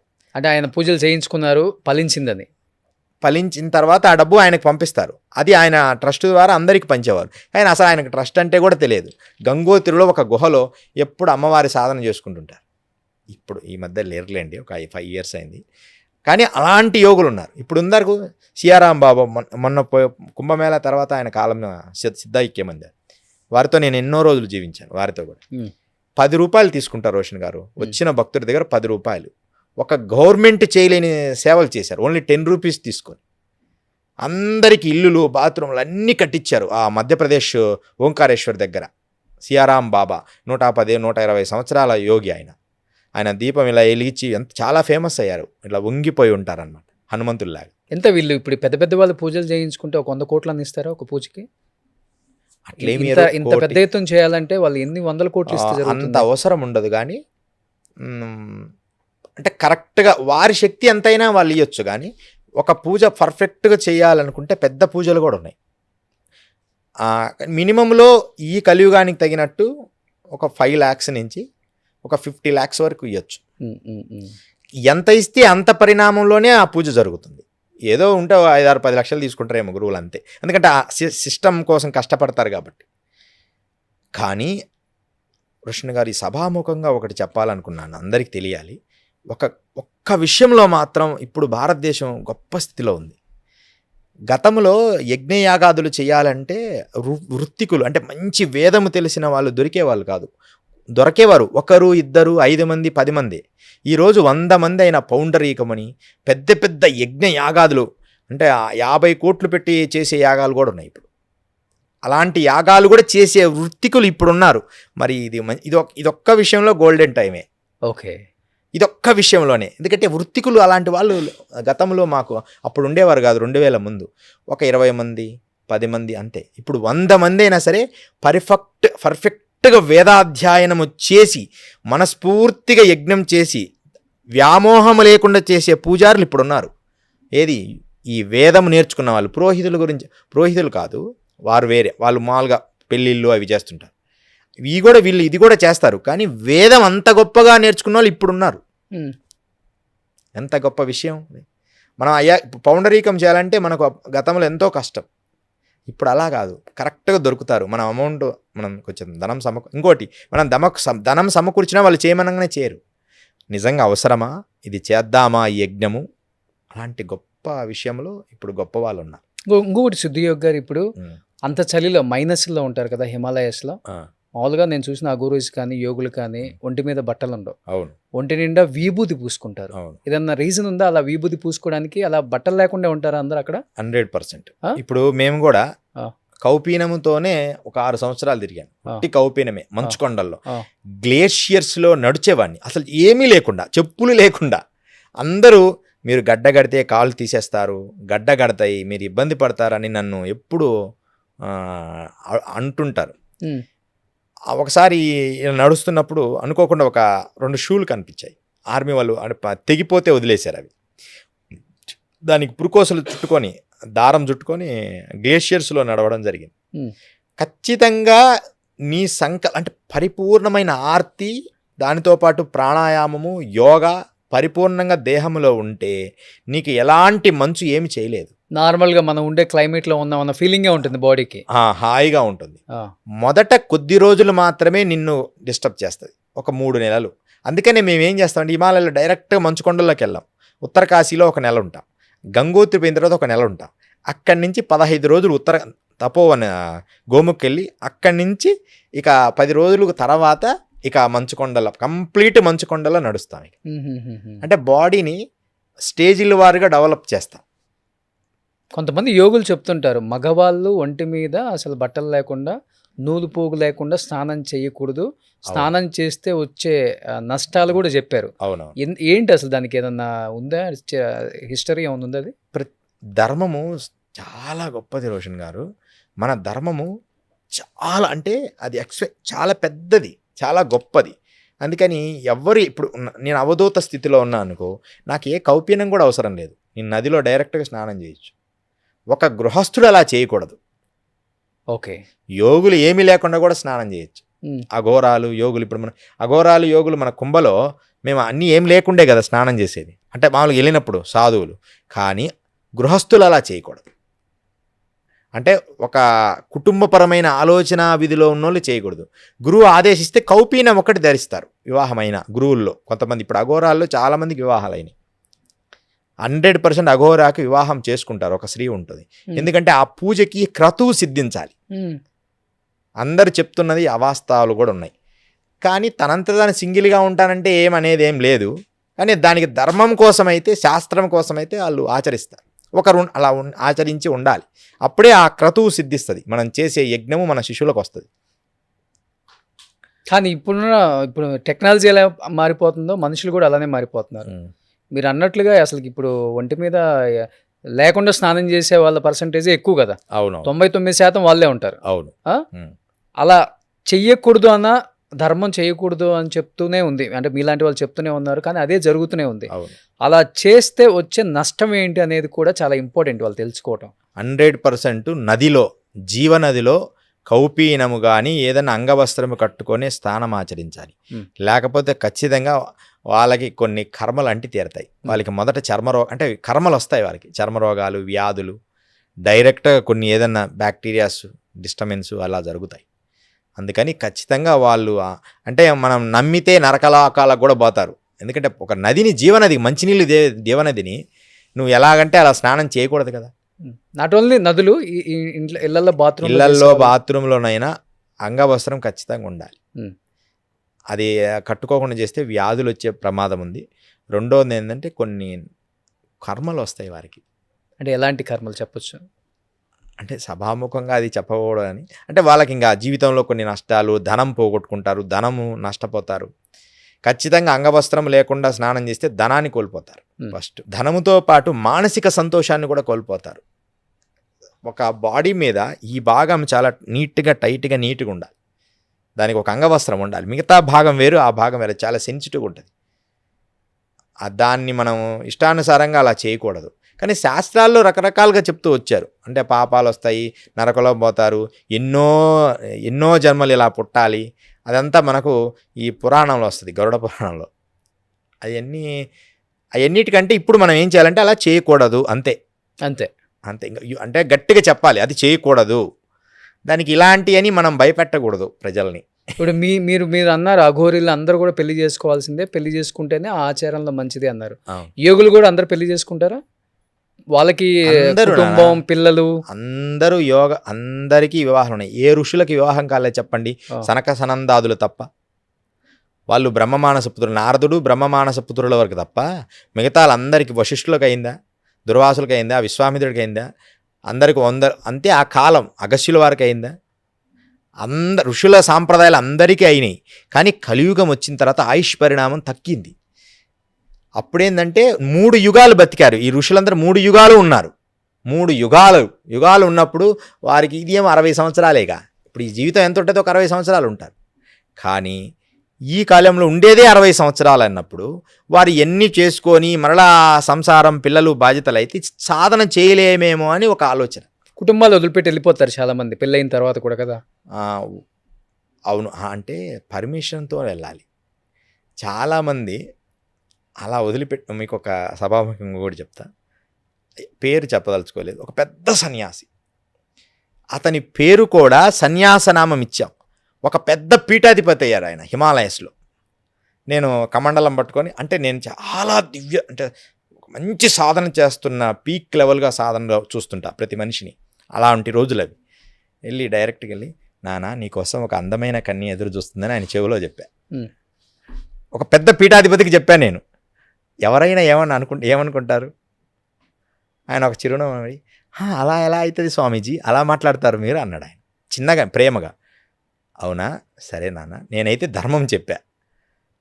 తర్వాత వారి గురువు గారు వచ్చి, నీ సన్యాసం ఈరోజు తీసేస్తున్నాను అని చెప్పి ఆయన నదిలోకి తీసుకెళ్ళి ఆ కాషాయం తీసి తెల్లవస్త్రం కట్టి ఆయన్ని మరలా పంపించేసి పెళ్లి చేసుకోవడానికి ప్రోత్సహించారు.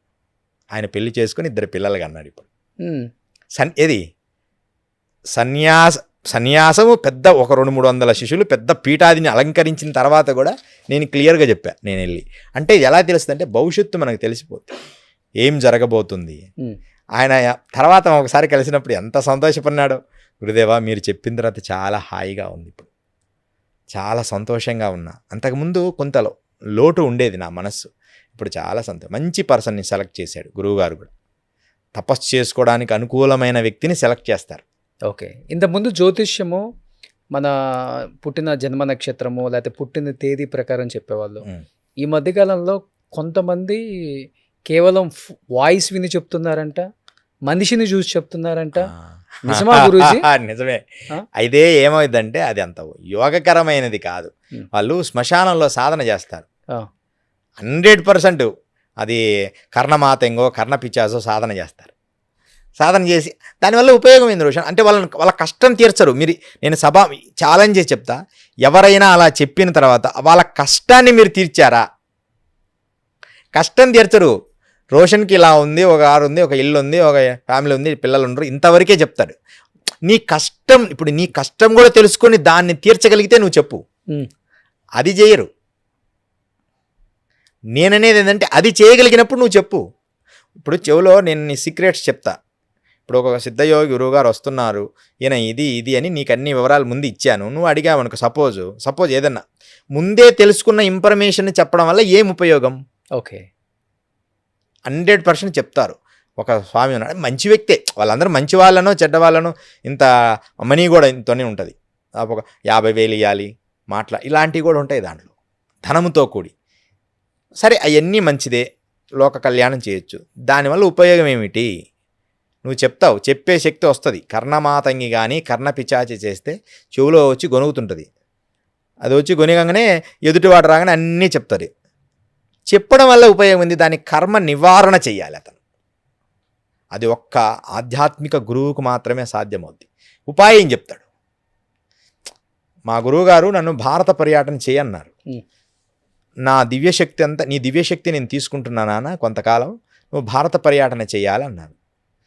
సరే గురుదేవ, భారత పర్యటన కాదు, నువ్వు బయటికి వెళ్ళాలి అన్నారు.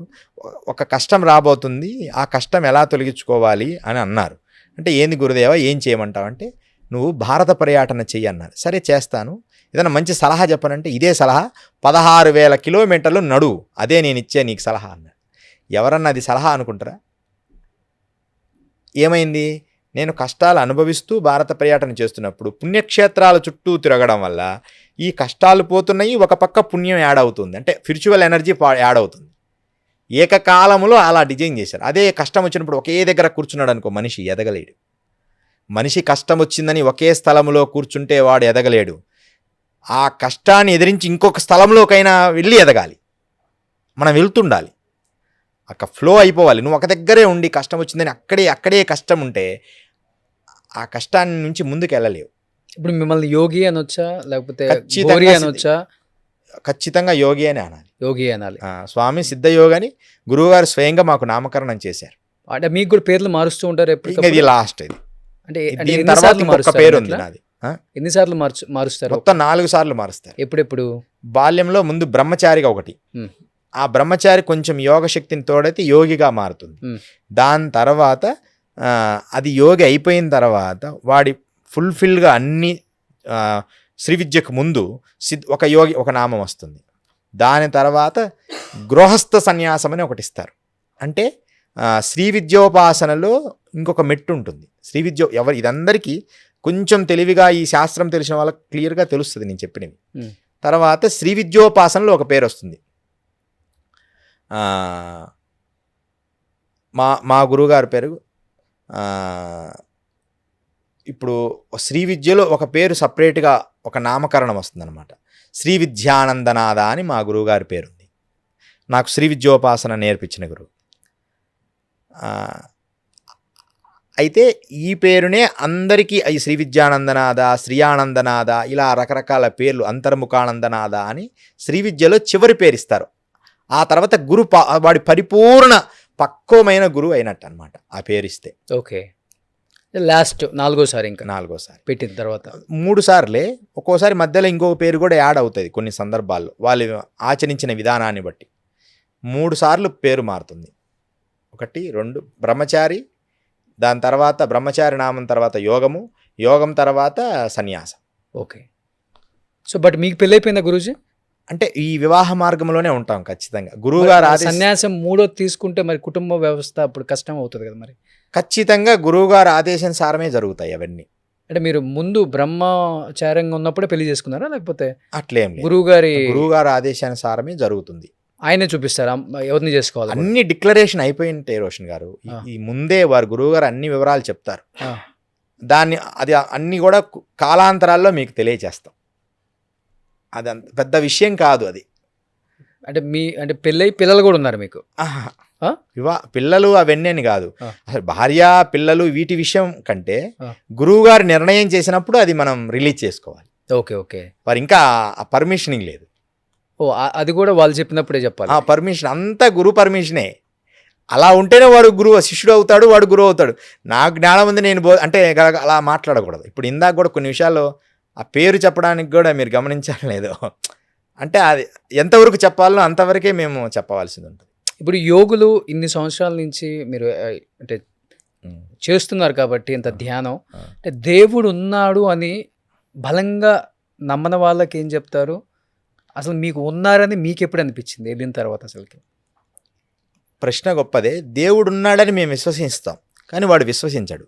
వాని కోసం మనం దివ్యత్వాన్ని ప్రదర్శించాల్సిన పని లేదు. ఉమ్. ఒకటి. రెండోది, దేవుడు ఉన్నాడో లేదో అని పక్కన పెడితే ముందు హ్యూమెన్గా బతకడం నేర్చుకోవాలని మా గురువుగారు చెప్తారు. ఉమ్. మనిషి మనిషిలాగా పోతే వాడు దేవుడు. అబ్బా ఈయన దేవుళ్ళలాగా నన్ను రక్షించాడరా, ఇప్పుడు మనం ఎవరైనా సహాయం చేస్తే వీడు దేవుళ్ళలాగా రక్షించారా అంటే ఒక హ్యూమెన్ లాగా బతకడం అనేది తగ్గిపోయింది రోషన్ గారు ప్రపంచం.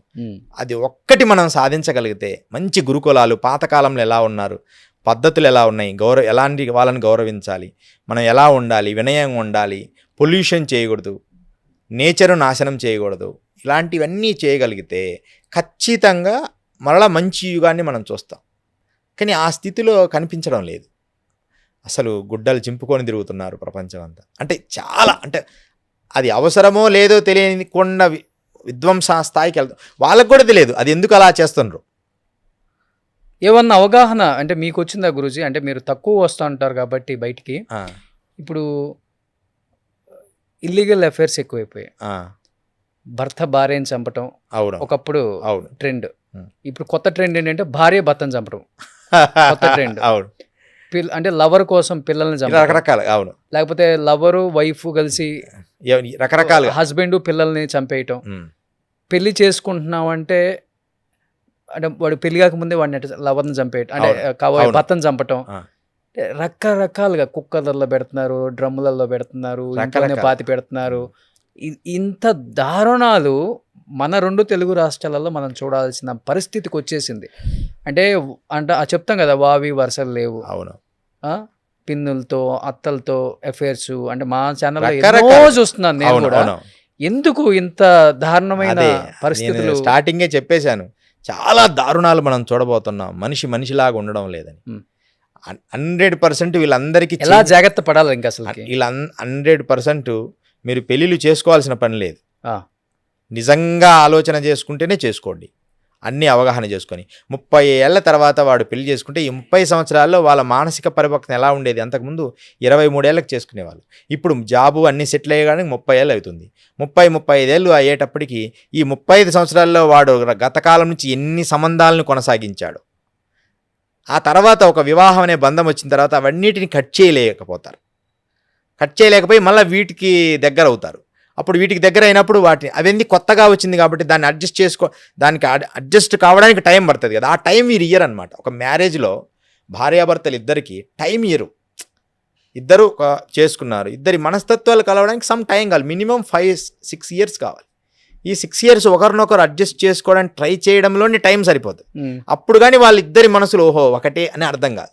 ఆ టైం లోపనే వీళ్ళు ఆవేశానికి గురైపోయి అసలు నన్ను నువ్వు అర్థం చేసుకోలేకపోతున్నామని ఇంక పాత వాటిని మళ్ళీ తవ్వుతారు. అంటే లేట్ మ్యారేజెస్ వల్ల పాత ఎఫైర్స్ ఎక్కువైపోతున్నాయి. పెళ్ళైన తర్వాత ఈ ఎఫైర్లు కంటిన్యూ అవుతున్నాయి. అన్నట్లుగా ఇంతకుముందు 22-23కి మగవాడికి పెళ్ళి అయిపోయేది. అవును. 18, 19, 20 లోపు ఆడవాళ్ళకి అయిపోయేది. 36 ఏళ్ళు జరగల కొడుకులు పెద్ద వాళ్ళు సై వీళ్ళకి హెల్ప్ చేస్తుంటారు. అవును. ఇప్పుడు అబ్బాయికి 34-35 వస్తేనే పెళ్ళి అవుతుంది, అమ్మాయికి మినిమం 30-31. అవునవును. అలాంటి స్థితిలో వీళ్ళు ఇలా తయారవుతున్నారు. అందుకని మ్యారేజ్ అని కాదు, నేను అంటాను మ్యారేజ్ కంటే కూడా మంచి కమిట్మెంట్ ఉంటే మ్యారేజ్ కంటే గొప్పది అంటే రానున్న కాలంలో. కానీ మ్యారేజ్ అనేది సనాతనం చెప్పిన ధర్మం.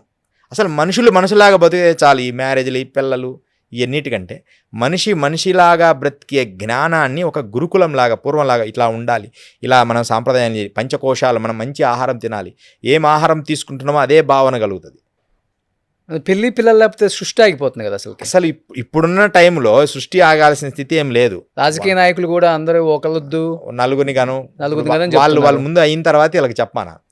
ఎవరైతే మనకు చెప్పారో ముందు వాళ్ళు ఒక 5 మందిని కనిన తర్వాత మిగతా వాళ్ళకి బోధించమనండి, అంతే కదా. నిజమే. అది కూడా మనకు విన్నాడు చక్కగా 2-3 పిల్లలు కంటే మనకు ఇబ్బంది లేదు. నువ్వు చెప్పొచ్చు, నువ్వు అర్హుడివే. ఒకరిని కనిన తర్వాత నువ్వు 4 కను అని చెప్తే అతను ఎలా అర్హుడవుతాడు? ఇప్పుడు నేను యోగిని, నేను ఖచ్చితంగా యోగ సాధన నేర్పగలను, నేను సనాతన ధర్మంలో సాంప్రదాయబద్ధంగా విద్య నేర్చుకున్నవాడిని, నేను ఏమి చెప్పినా సరే దాన్ని ఖచ్చితంగా నేను ఆచరించిందే ప్రపంచానికి చెప్తున్నా ఇప్పటి వరకు. అలా నువ్వు ఏమి చేసావో అది చెప్పడానికి సిద్ధమయ్యేవారు కావాలి సంఘంలో. ఇప్పుడు వాళ్ళు తక్కువైపోయారంటారు. 100% ఒక్కరు ఇద్దరు తప్ప, నేను ఇన్ని ఇంటర్వ్యూ ఒక్కరిద్దరు తప్ప మిగతా వాళ్ళందరూ కూడా తక్కువైపోయారు. మిగతా వాళ్ళందరూ కూడా తక్కువే. నిర్భయంగా ఉండు, చక్కగా ఆచరించు, ధర్మాన్ని ఆచరించు, అలాంటి స్థితిలో లేరు. ఇప్పుడు వాళ్ళ ఇష్టానురాజ్యం అయిపోయింది. అవి ఏం అవసరం లేదు. కోట్ల మంది ప్రజలు అయిపోయినరు, కోట్ల మంది. అసలు పబ్లిక్ ఇంత కోట్ల మంది ప్రజలు కావడం వల్లే అసలు రానున్న కాలం పరిస్థితి ఏందా అని. రానున్న కాలంలో ఫుడ్ దొరకదు, భోజన వసతులు మనకు ఉండవు. 5-10 years లోపలనే భోజనానికి ఇబ్బంది పడతారు. అంత క్రైసిస్ రాబోతుందా? ఇది జనాభా పెరిగితే క్రైసిస్ రాకేమైంది? ఉన్న జనాలు అడాప్ట్ చేసుకోండి. ఎన్ని కోట్ల మంది బీద ప్రజలు ఉన్నారు, అడాప్ట్ చేసుకోండి. అలా అంగీకరించరు. ఖచ్చితంగా మా సీడే కావాలి, మేమే ఇంక పిల్లల్ని మా పిల్లలే ఉండాలి, ఇలాంటి పొజిషన్కి వచ్చారు. ఇన్ని కోట్ల మంది అనాథ పిల్లలు ఉన్నారు, ఎన్ని కోట్ల మంది తిండి లేక ఉన్నారు. వాళ్ళందరినీ మనం అడాప్ట్ చేసుకోవచ్చు. అంటే ఎవరికి చెప్పకుండా సైలెంట్గా, ట్రస్టులు కూడా వద్దు, సైలెంట్గా పోయి వాళ్ళకి అలా ఇచ్చేసి. మనకి గవర్నమెంట్ ప్రాసెస్ చాలా పెద్దది కదా, అడాప్ట్ చేసుకోవడానికి కూడా చాలా పెద్ద ప్రాసెస్ అది. ఒక 2 సంవత్సరాలు 3 సంవత్సరాలు పడుతుందట. అవును, ఒకరిని అడాప్ట్ చేసుకోవడానికి. అవును. ఇలాంటి పొజిషన్స్లో ప్రపంచం ఉంది. కోట్ల మంది ప్రజలు పెరిగిపోయారు. వాళ్ళకి ఫుడ్ ఎలా, అందరూ సాఫ్ట్వేర్లు, వ్యవసాయం చేసేవాడు కనపడడం.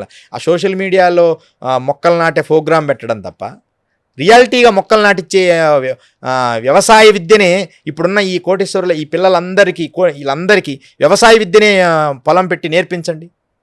ఓన్లీ దానికి కూడా ఇప్పుడు మీరు రోషన్ గారు ఆశ్చర్యకరం, ఈ మధ్యకాలం వింటున్నా, దానికి కూడా ఒక అమౌంట్ కట్టి ఒకరోజు టూర్కి తీసుకెళ్తారు.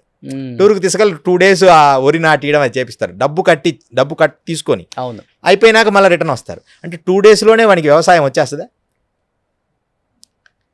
పూర్తిగా వ్యవసాయ విద్య నేర్పించండి. ఫార్మసీ లేదు. మా కుర్రాడు మాత్రం సాఫ్ట్వేరే చదవాలి, నా కింద ఉన్నాడు మాత్రం వ్యవసాయం చేస్తూ నాకు అన్నం వండి పెట్టాలి. ఇప్పుడు జెన్జీ కిడ్స్, జెన్ ఆల్ఫా కొత్తగా వచ్చేస్తుంది. ఇప్పుడు యూత్ చెప్పాలి అంటే గవర్నమెంట్లు కాదు, సెంట్రల్ గవర్నమెంట్ని కూడా అలా అలా అలా అలా ఊపేశారు. మొన్న ఎడ్యుకేషన్ మినిస్టర్ రాజీనామా చేసిందా కుదరలా. ఎలా ఉండబోతుంది జెన్జీ కిడ్స్ ది, జెన్ ఆల్ఫా ప్రభావం భారతదేశం మీద? కొద్ది రోజులు అంతా ఉంటుంది, తర్వాత అందరూ విచ్చలవిడితనం పెరుగుతుంది. సోషల్ మీడియా మాధ్యమాలలో కూడా విపరీతమైన వికారాలకు సంబంధించిన విధానం పెరుగుతుంది. కామము అనే పదము ఇక భయపడాల్సిన పని లేని తెరిచిన పుస్తకం అవ్వబోతుంది. అంటే ఇప్పటిదాకా తెరవకుండా ఉన్నాయి కదా, అంటే ప్రత్యేకంగా పబ్లిక్లో ఉండడము. గవర్నమెంట్లు కూడా అలాగే సిస్టమ్ తయారు చేస్తుండే, ఎవరికి నచ్చిన వాళ్ళతో వాళ్ళు జీవించండి, ఎట్లాగైనా ఉండండి. అంటే ఆ స్థాయి, ఆ ప్రపంచ నేచర్ అలా తీసుకొస్తుంది కలి ప్రభావం. వారి పరిస్థితిని ఇది అని చెప్పలేము. యువత కదా, యువత చేతిలో కర్ర పెడితే వాడు దాన్ని ఎలా ఉపయోగిస్తాడో మనకు తెలియదుగా. ఎలాగైనా వాడతాడు. దీనికి వాడండ్రా అని మనం చెప్పేదాకా వాడు ఆగడు కదా, ఆగడ. అందుకని జంజీవ పరిస్థితి ఇదే పరిస్థితి. ఈ కిడ్స్ పరిస్థితి ఏంటంటే సారథి లేని వారసులు. బలమైన వ్యక్తి ఉండాలి నడిపించడానికి. అందరూ బలమైన వ్యక్తులు నడవండిరా అంటే వాళ్ళు ఎలా విచ్చలివిడిగా వెళ్తాడు. వ్యూహము చల్లా చెదర వ్యూహంలాగా ఉంటుంది. వ్యూహం అనేది ఒక పద్ధతిగా ఉండాలి. విపరీతము కాదు చేయ వివరింపదగున్. విపరీతము చేయకూడదు వ్యూహాన్ని. దాన్ని ఒక క్రమబద్ధీకరంగా చేయాలి. సక్సెస్ అంతే. ఎప్పుడు వెళ్తున్నారు మీరు మళ్ళీ హిమాలయాస్కి? ఇప్పుడు హిమాలయాలు నర్మదా వెళ్తున్నాం. నర్మదలో నవంబర్లో వెళ్తాము. ఎప్పుడు తీసుకెళ్తున్నారు నన్ను హిమాలయాస్కి? ఖచ్చితంగా యోగుల్ని చూడాలి, నిజమైన అఘోరుల్ని. అంటే మనకు సాధ్యపడుతుందా? అంటే వాళ్ళ వరకు చేరడం చాలా కష్టం. అది వాళ్ళు పిలిపించుకుంటే మాత్రమే. నాతో పయనిస్తాము. 100% కెమెరాస్ అనేది రావడానికి లేదు. మీరు వచ్చిన తర్వాత మనం మీరు అది ప్రమాణంగా చెప్పాలి.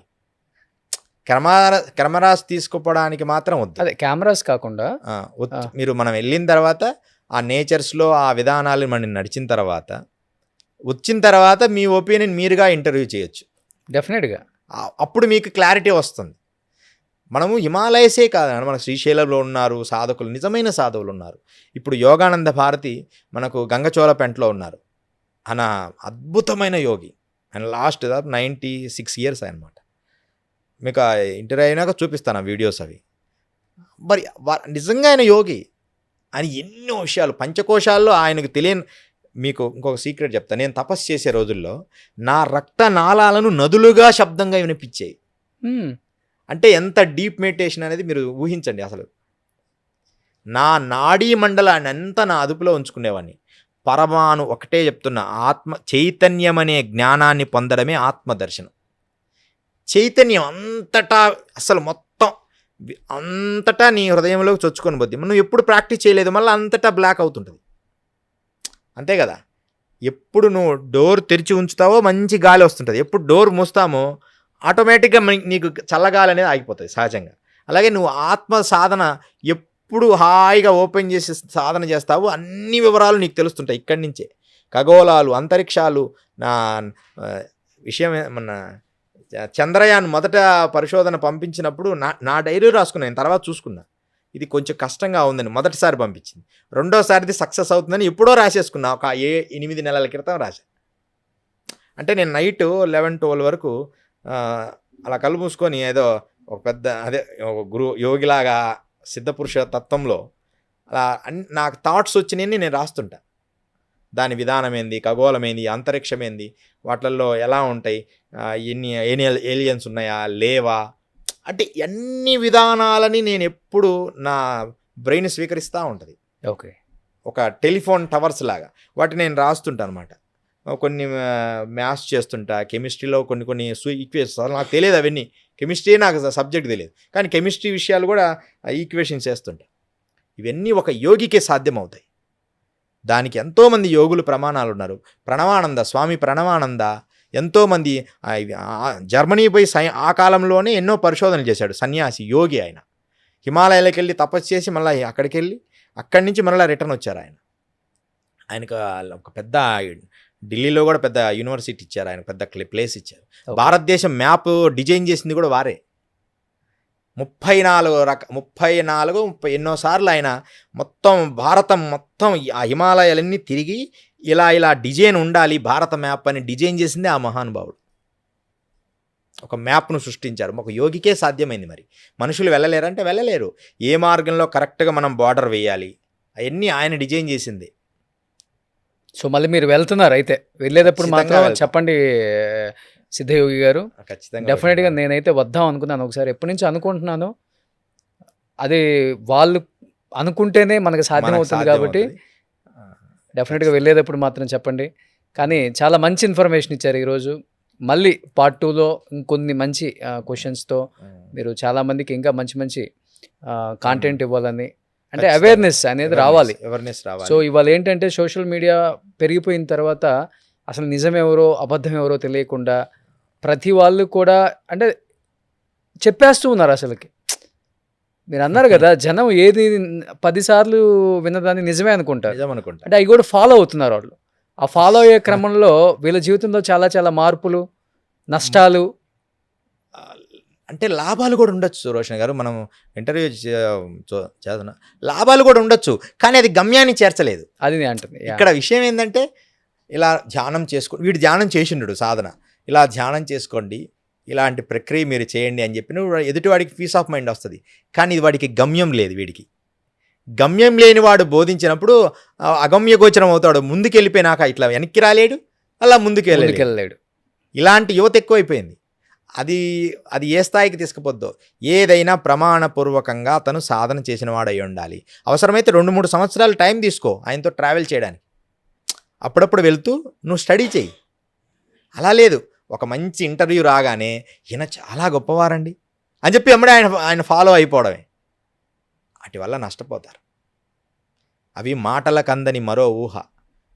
మాట్లాడుకోవడానికి చాలా గొప్ప వ్యక్తిగా ఉంటాం ఎదురెదురుగా, కానీ చీకటి కోణానికి పోయేటప్పటికి ఎన్నో చెయ్యకూడని అకృత్యాలు ఉంటాయి ప్రతి మనిషిలో. అవి మానాలి మనం. అప్పుడు చెప్పడానికి ధైర్యంగా, నేను యోగి, నేను కరెక్ట్గా విద్య నేర్పుతా, ప్రమాణపూర్వకంగా నేర్పుతా, సాధన చేసుకోండి, కానీ నాకు 2-3 సంవత్సరాలు మీ నుంచి టైం కావాలి. నేను 2 సంవత్సరాలు లేనిది శిష్యుడిగా స్వీకరించను. ఎమ్మడే రాగానే శిష్యుడు అన్ను. 2 సంవత్సరాలు వాడిని స్టడీ చేసుకొని వాడికి చెప్పి ప్రాక్టీస్ చేసుకున్నప్పుడే మనం నెక్స్ట్ స్టెప్ ఇవ్వాలి. లేకపోతే అందరి కర్ర చేతిలో కత్తి చేతిలో పెడుతున్నారు ఇప్పుడు స్వామీజీలు, యోగులు, ఇది అది ఇది అని. వాళ్ళు ఎలా వాడుతున్నారు, దుర్వినియోగం చేస్తున్నారు. దాన్నే గొప్పగా అనుకుంటున్నారు. మీరు కూడా మంత్రం నేర్పిస్తుంటారా? ఆ, చాలా పవర్ఫుల్ ఉంటాయి అవి. చాలా పవర్స్ ఉంటాయి. దశమహావిద్యలు అవసరమైతే అంటే ఏదైనా తంత్రశాస్త్రం, మంత్రశాస్త్రం, యంత్రశాస్త్రం అన్నిటల్లో ఇప్పుడు ఖచ్చితమైన ప్రమాణాలతో విద్య నేర్పుతాం. ట్రైనింగ్ ఇస్తాం అతనికి నెగిటివ్ ఫోర్స్ని తీసేయడానికి. ఎన్ని నిజం రోషన్ గారు, మనకు టైం దొరికినప్పుడు, మీకు ఫ్రీ టైం ఉన్నప్పుడు గురువుగారు ఒకసారి మనం మనం హిమాలయాల్లోకి వెళ్ళొచ్చిన తర్వాత, బయటకు వచ్చిన తర్వాత మనం వీడియో చేసుకోవచ్చు కదా? చేసుకోవచ్చు. మనం బయటకు వచ్చినాక ఆ ప్లేసులు తీసుకెళ్తాం. ఇప్పుడు దరాస నుంచి లోపల పర్వతం ఎక్కుతాం. ఒక పర్వతం ఉంది. ఆ పర్వతం అంటే మీరు చూడండి, నేను వెళ్తుంటాను మీ ముందు, మీరు ప్రయత్నం చేయాలి. కొంచెం కఠినంగానే ఉంటుంది ఎక్కటం కొంచెం. ఎందుకంటే ఈ హిమాలయాలు ఎలా ఉంటాయంటే ఇసుక తిన్నెలలాగా ఉంటాయి. అవి ఎక్కడ జారతాయో తెలియదు, ఎక్కడ జారడో తెలియదు. మేము ఎప్పుడు రోప్ ఒకటి కట్టుకొని, కొన్ని ప్లేసుల్లో రోప్ వేసుకొని కూడా పైన ముందు నేను వెళ్ళి లాగుతానమాట. వాళ్ళు తాడు పట్టుకొని వచ్చే ప్లేసులు కూడా ఉన్నాయి.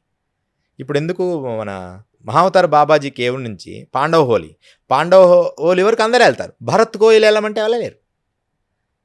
భరత్ కోయిల్లో పులులు, అసలు మనం డోర్ వేసుకొని పులులు, పెద్ద పులులు, మాకు ఇంత చిన్న ప్లేసులో నేను రూమ్లో ధ్యానం చేస్తుంటే చుట్టూ పులులు కనపడతాయి మీకు, ప్రత్యక్షంగా ప్రమాణం. ఇప్పుడు రేపు నేను తీసుకెళ్ళినప్పుడు గురువుగారు మీరు చెప్పింది నిజమే, మీరు పులుల్లో కూడా తిరిగారు. హిమాలయాల్లో పులులు కూడా ఉన్నాయి భరత్ కోయిల్ దగ్గర. ఓకే, ప్రమాణంగా నేను ఒక వ్యక్తి వీడియో తీస్తున్నాడు, నాతో వస్తున్నాడు 2 years బ్యాక్, హిమాలయాల్లో వస్తున్నాడు.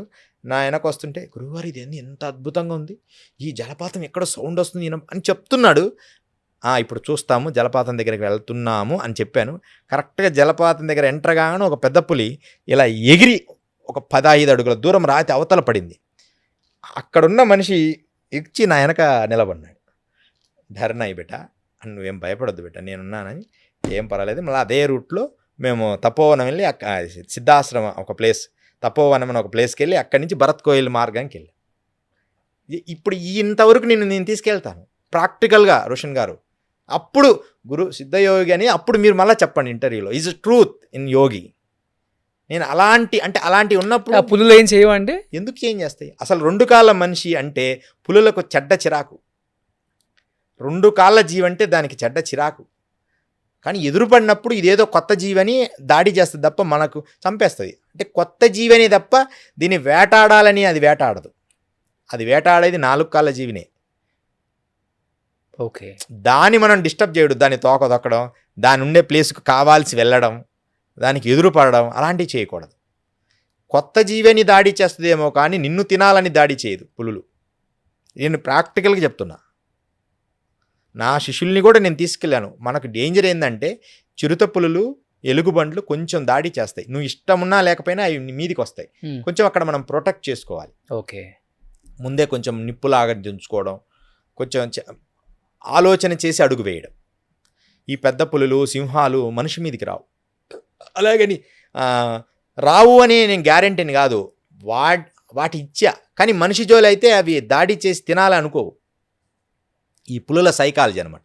కానీ చాలామంది బుక్స్ చదివి, ఇప్పుడు ఉదాహరణకి యోగం అనేది ఎలాంటిదంటే, బుక్స్ చదివి పులితో ఇలా ఉండాలి, అలా ఉండాలి, ఇలా వెళ్ళాలి అని బుక్స్ చదివి అడవిలోకి వెళ్తావా? బుక్కీస్ థియరీ వేరు, ప్రాక్టికల్ ఎక్స్పీరియన్స్. పులులకి, సింహాలకి హిమాలయాల్లో ఉంటే మనుషులే ఉండలేరు. అవి అసలు ఉండటం చాలా కష్టం. వాటి ఫుడ్ ఎక్కడి నుంచి ఉంటుంది? కొన్ని ప్లేసుల్లో ఉన్నాయి. ఇప్పుడు అడవుల్లో అంటే దాన్నో వేటాడి. హిమాలయాస్లో కొన్ని ప్లేసుల్లో ఉన్నాయి. అంటే ఇప్పుడు అడవిలాగా కొన్ని ప్లేసుల్లో ఉన్నాయి, కొన్ని ప్లేసుల్లో లేవు. అన్ని ప్లేసుల్లో ఉండాలని లేదు. అవి 1, 2 ఉన్నాయి. అంటే తగ్గుతున్నాయి ఇవి కూడా అక్కడ. మరి ఎందుకు తగ్గుతున్నాయో తెలియదు కానీ ఉన్నాయి. మనకు ఇక్కడ అమరకంట్లో ఉన్నాయి పులులు. కానీ ఒకటి అంటే అడగకూడదు కానీ అడుగుతున్నాను. ఇప్పుడు చాలామంది 300, 400, 800 సంవత్సరాలు ఉన్న యోగులు కూడా ఉన్నారని చెప్తున్నారు. కాబట్టి మీరు అక్కడ ధ్యానం చేస్తూ అంటే చిన్న చిన్న గుడారాలు తయారు చేసుకొని, ఇన్ కేస్ అంటే మనిషి అన్న తర్వాత చావు కూడా వస్తుంది. కాబట్టి ఇన్ కేస్ అంటే వాళ్ళు చనిపోయినప్పుడు, ఆ గోరీలు కానీ లేకపోతే యోగులు కానీ చనిపోయినప్పుడు ఎలా బాడీని ఎలా క్రిమిషన్స్ చేస్తారు? అక్కడ హిమాలయాల్లో చేస్తారా అందరు కలిసి, లేకపోతే ఎలా ఉంటుందండి? మీరు ఏదైనా జరిగిందా? జరిగింది. ఎలా ఉంటుందంటే, ఒకటి ముందే చెప్తాడు ఫస్ట్, అంటే ఇక నేను ఉండను నాన్న వెళ్తాను అని. వెళ్తానన్నప్పుడు ఏదో నీరసం వచ్చి అట్లా ఉండరు. Hmm. చాలా ఆ రోజు కూడా ఏ రోజు ఎలా ఉన్నాడు యాక్టివ్గా Hmm. అదే యాక్టివ్తో ఉంటారు. Hmm. మూడవది కేచరి, నాలుక ఉంటుంది. Hmm. ఈ కేచరిని కంప్లీట్గా పూర్ణ కేచరేస్తాడు. పూర్ణ కేచరి అంటే ఎలా? నాలుక మడిచి ఇలా పైకి పెడతాడు. నాలుక ఇలా ఉందా, ఈ నాలుకను అలా పైకి పెడతాడు. ఆ లోపల హోల్ ఉందా, ముక్కులో నుంచి ఇట్లా లోపల హోల్ ఉంటుంది, దాంట్లో నుంచి పైకి పెట్టి ముక్కు రంధ్రాల పైకి పంపిస్తాడు. ఈ ముక్కు రంధ్రాలకు సంబంధం ఇక్కడ ముక్కు రంధ్రాలు ఉంటాయి, ఇక్కడికి తీసుకొస్తాడు నాలుకని. తీసుకొచ్చి కన్నులు ఇక్కడ పెడతాడు. అప్పుడు ఇక్కడి నుంచి ప్రాణం వదిలేస్తాడు అనమాట. ప్రాక్టికల్గా చెప్తున్నా, రియల్గా. అలా వదిలిన తర్వాత కూర్చున్నట్టే ఉంటాడు పద్మాసనంలో. అతన్ని మేము తీసుకెళ్ళి ఏం చేస్తామంటే గోన సంచిలో కానీ అలా పెట్టి, అంటే వాళ్ళు కోరుకుంటారు గుంతలో పెట్టాలా, గోన సంచిలో పెట్టాలి. గోన సంచిలో పెట్టి రాళ్ళు కట్టి చేపలకు వేయండి అని చెప్తారు. అంటే కిందికి నీటి లోపల జల సమాధి చేయండి అని చెప్తాడు. నీటి లోపలికి ఒక ఇప్పుడు నది పారుతుంటుంది కదా, పెద్ద పెద్ద బండరాలు కట్టి అలా వేస్తే లోపల చేపలు అవన్నీ తీసుకుంటాయి కదా, అలా వేయమంటారు. అలా ఒక రకంగా చేస్తాం. ఇలా గుంత తీసి కూడా పెడతాం హిమాలయాల్లోనే. ఇక గ్లేషియర్స్ అయితే ఇంకా వదిలేయడమే, మనం ఏం చేయలేం. అది ఇంకా కొన్ని సంవత్సరాల తర్వాత కూడా అలాగే ఉంటుంది, ఎముకల గూడులాగా. మనిషి అసలు బాడీ కూడా ఎండిపోవడమే తప్ప అలాగే ఉంటుంది, స్కిన్ అలానే ఉంటుంది, అలాగే ఉంటుంది. నేను చూసినా ప్రత్యక్షంగా. అంటే తొవి తీస్తారు ఎప్పుడన్నా, వదిలేయడమే ఇక. ఇది అలా చనిపోయిన తర్వాత ప్రాణం గ్లేషియర్స్లో. ఓకే, గ్లేషియర్స్లో పోతే ఇక ఏం చేయలే, వదిలేయడమే. మనకి గంగోత్రి వరకు మాత్రమే బూడ్చిపెట్టడం కానీ నీటిలో జల సమాధి చేయడం కానీ, యోగులు జల సమాధే కోరుకుంటారు ఎక్కువ. గంగ జల సమాధే కోరుకుంటారు. ఆల్మోస్ట్ నదిలో బూడ్చిపెట్టింది ఒక్కటే, ఎక్కువ నీళ్ళల్లో వదలడమే ఎక్కువ చేశారు. ఓకే, కానీ వాళ్ళ ఇది అస్థిపంజరం అనేది కనిపించదు, ఎప్పుడులాగే ఉంటుంది శరీరం, ఎప్పుడులాగే ఉంటుంది. ఎన్ని సంవత్సరాలు ఉన్నా గ్లేషియర్స్ ఎన్ని సంవత్సరాలు అలాగే ఉంటుంది. ఇది చాలా వింత అసలు. ఇవి కూడా అంటే ఎన్ని మనం చూడొచ్చు అంటున్నా. కొంచెం టైం ఇవ్వాలి, కొంచెం టైం ఇవ్వాలి. ఒక 6 months అన్నా టైం ఇవ్వాలి మీరు. అంటే మనం వెళ్ళగానే ఆ రోడ్డు పరస్తారు కదా కార్పెట్, మనం కొంచెం అన్నీ చూసుకొని జాగ్రత్తగా రోషన్ ఇలా వెళ్దాం, ఈ ప్లేస్లో ఇలా చూద్దాం, ఇక్కడ ఒకసారి చూద్దాం. అటు వెళ్ళినప్పుడు అనుకోకుండా సిద్ధపురుషులు కనపడవచ్చు, ఒకవేళ లేదు కాదు ఇట్లా వెళ్దాం. కానీ ప్రతిదీ మాత్రం నీకు వండర్గా అనిపిస్తుంది. ఒక్కెందుకు మీరు తపోవనము ఇది భరత్ కోయిల వరకు అయితే నేను తీసుకెళ్తా, కొంచెం కష్టపడైనా నేను తీసుకెళ్తా. భరత్ కోయిల దగ్గర గురువుగారు మీరు చెప్పింది 100% నిజం, అసలు ఈ ప్రకృతిలోకి మీరు ఎలా వచ్చారు, ఈ ప్లేస్కు మీరు ఎలా రాగలిగారు అని మీరు ఖచ్చితంగా అంటారన్నమాట. మానవుడికి సాధ్యం కానిది ఏమీ లేదు. చాలా అద్భుతంగా ఉంటుంది హిమాలయం. డెఫినెట్గా నేను వస్తానండి సిద్ధయోగి గారు. అక్కడికి వెళ్ళొచ్చిన తర్వాత డెఫినెట్గా మళ్ళీ ఇంటర్వ్యూ చేద్దాం. మనం ఇంటర్వ్యూ చేయాలి. వెరీ సూన్ నేను మీతో వస్తాను. మీరు బయలుదేరేటప్పుడు నాకు ఒక కాల్ ఖచ్చితంగా మేము దాని రూట్ అంతా మీకు తెలియజేస్తాను. డెఫినెట్గా ముందు కేవ్కి అక్కడ అన్ని కొన్ని మనం చూసుకొని వద్దాం. డెఫినెట్గా సేఫ్ జోన్లో. డెఫినెట్గా అండి. జయ థ్యాంక్ యూ అండి. జయ గురుదత్త శ్రీమాత్రేయ నమః, శ్రీ గురు దత్తాత్రేయాయ నమః. సిద్ధయోగి గారి పాడ్కాస్ట్లో మేము ఒకటి చిన్నది మిస్ అయ్యామన్నమాట. నేను కిందకి రాగానే ఐడెంటిఫై చేసిందంటే గురువు గారి ఆయన తలలో కొన్ని ఉంగరాలు, కొన్ని వజ్రాలు అవి ఇవి పెట్టున్నాయి. నేను అడిగితే ఆయన అన్నారు నర్మదా నదిలో స్నానానికి వెళ్ళినప్పుడు గురువు స్నానానికి వెళ్ళినప్పుడు దొరుకుతుంటాయి. ఒకసారి జుట్టు ఎన్ని సంవత్సరాల నుంచి అట్లా మీరు చిన్నప్పటి నుంచి? మొదటి జుట్టు చేపించాము, రెండోసారి ఇది. దాదాపు ఇది ఒక 20 సంవత్సరాల నుంచి. ఓపెన్ చేయొచ్చు అండి అది? ఒకసారి మీరు చూడండి, ఇంతకుముందు కూడా ఒకసారి చూపించాము. ఇది ఏమైందంటే మొత్తం అట్టలాగా చాటలాగా కిందికి ఇక్కడికి వచ్చింది. హైదరాబాద్ వచ్చిన తర్వాత భాగ్యనగరంలో డాక్టర్ గారు ఇలా ఉండేది నాది మెడ బరువుకి. అవి ఏం చేసినట్టు డాక్టర్ అలా ఉండకూడదు గురుగారు, కంటిన్యూ అవుతే మీరు రేపు ఫ్యూచర్లో ఇబ్బంది అవుతుంది, 4 భాగాలు చేశారు. ఆ తర్వాత మరలా కొంచెం సైడ్ వస్తే 5-6 భాగాలుగా మార్చారు. కొన్ని ఆయన అన్ని ఇలా దాన్ని మేము ఇలా తయారు చేసాం. ఇప్పుడు ఇదేమో రసగుట్టిక అంటారు, ఇది పాదరస గుట్టిక అన్నమాట. స్వయంగా మూలికలతో తయారు చేస్తాం. అంటే పాదరసాన్ని గడ్డ కట్టిలేరు, మెక్రూరీని. దీన్ని మేము యోగ శక్తితో మూలికలతో గడ్డ కట్టిస్తాం. ఇది ఉండడం వల్ల 100 కిలోమీటర్లు కూడా అతి సునాయాసంగా నడవగలరు. అది యోగుల రోజుకి ఎన్ని ఒక 100 రోజు- కిలోమీటర్లు నడవగలరు రోజు అట్లా కాదు, ఒక 50-30. ఆ. అది కూడా చాలా గొప్ప విషయం కదా. అవును, హిమాలయస్ లో ఇక్కడ వేరు, హిమాలయస్ వేరు. హిమాలయాల్లో 30 కూడా నడిచిన రోజులు ఉన్నాయి, 30-50 కూడా. అసలు ఒక గాలిలో వెళ్ళిపోతున్నట్టుగా ఉంటుంది. దీన్ని గురువు గారు ఆదేశానుసారం తయారు చేస్తాం. పాదరసంతో తయారు చేయడం కూడా కాదు, దీన్ని ఆకాశ అంటే గరుడ పక్షి గుడ్డుతో తయారు చేస్తాం మరలా దీన్ని. అప్పుడే ఇది నీ బాడీకి ఆ ఎనర్జీ వస్తుంది. దాన్ని ఎప్పుడు అలా జుట్టు కట్టి ఉంచుతాం. అది రసగుట్టుగా ఉన్నవాడే యోగి. రోషన్ గారు ఎవరైతే సిద్ధ పురుషుడో వాడి దేహం మీద పాదరసం ఉండి తీరాలి ఎక్కడో దగ్గర. సో ఇది గరుడు పక్షి యొక్క గుడ్డుతో తయారు చేసిన పాదరస గుటిక. సో దీన్ని కట్టుకుంటే ఎన్ని కిలోమీటర్స్ అయినా సునాయాసంగా అలసట లేకుండా నడవచ్చు. ఇది ఆల్మోస్ట్ మొత్తం కిందకు వచ్చేసాయి గురూజీ జుట్టు. ఇదేమో ఉంగరాలు పెట్టుంది ఏంటి అసలుకి? ఇది పరిక్రమ చేస్తున్నప్పుడు నదీ దేవత ప్రసాదించింది. ఇలాంటి చాలా వచ్చాయి, దొరుకుతుంటాయి. ఒకసారి ఒక కుండ వెండి నాణ్యాలు దొరికాయి. వెండి నవాబుల కాలం ఒక కుండ, పెద్ద కుండ అంత సైజు. ఇప్పుడు అయితే 1.5 కేజీన్నర 2 కేజీలు ఉంటాయి.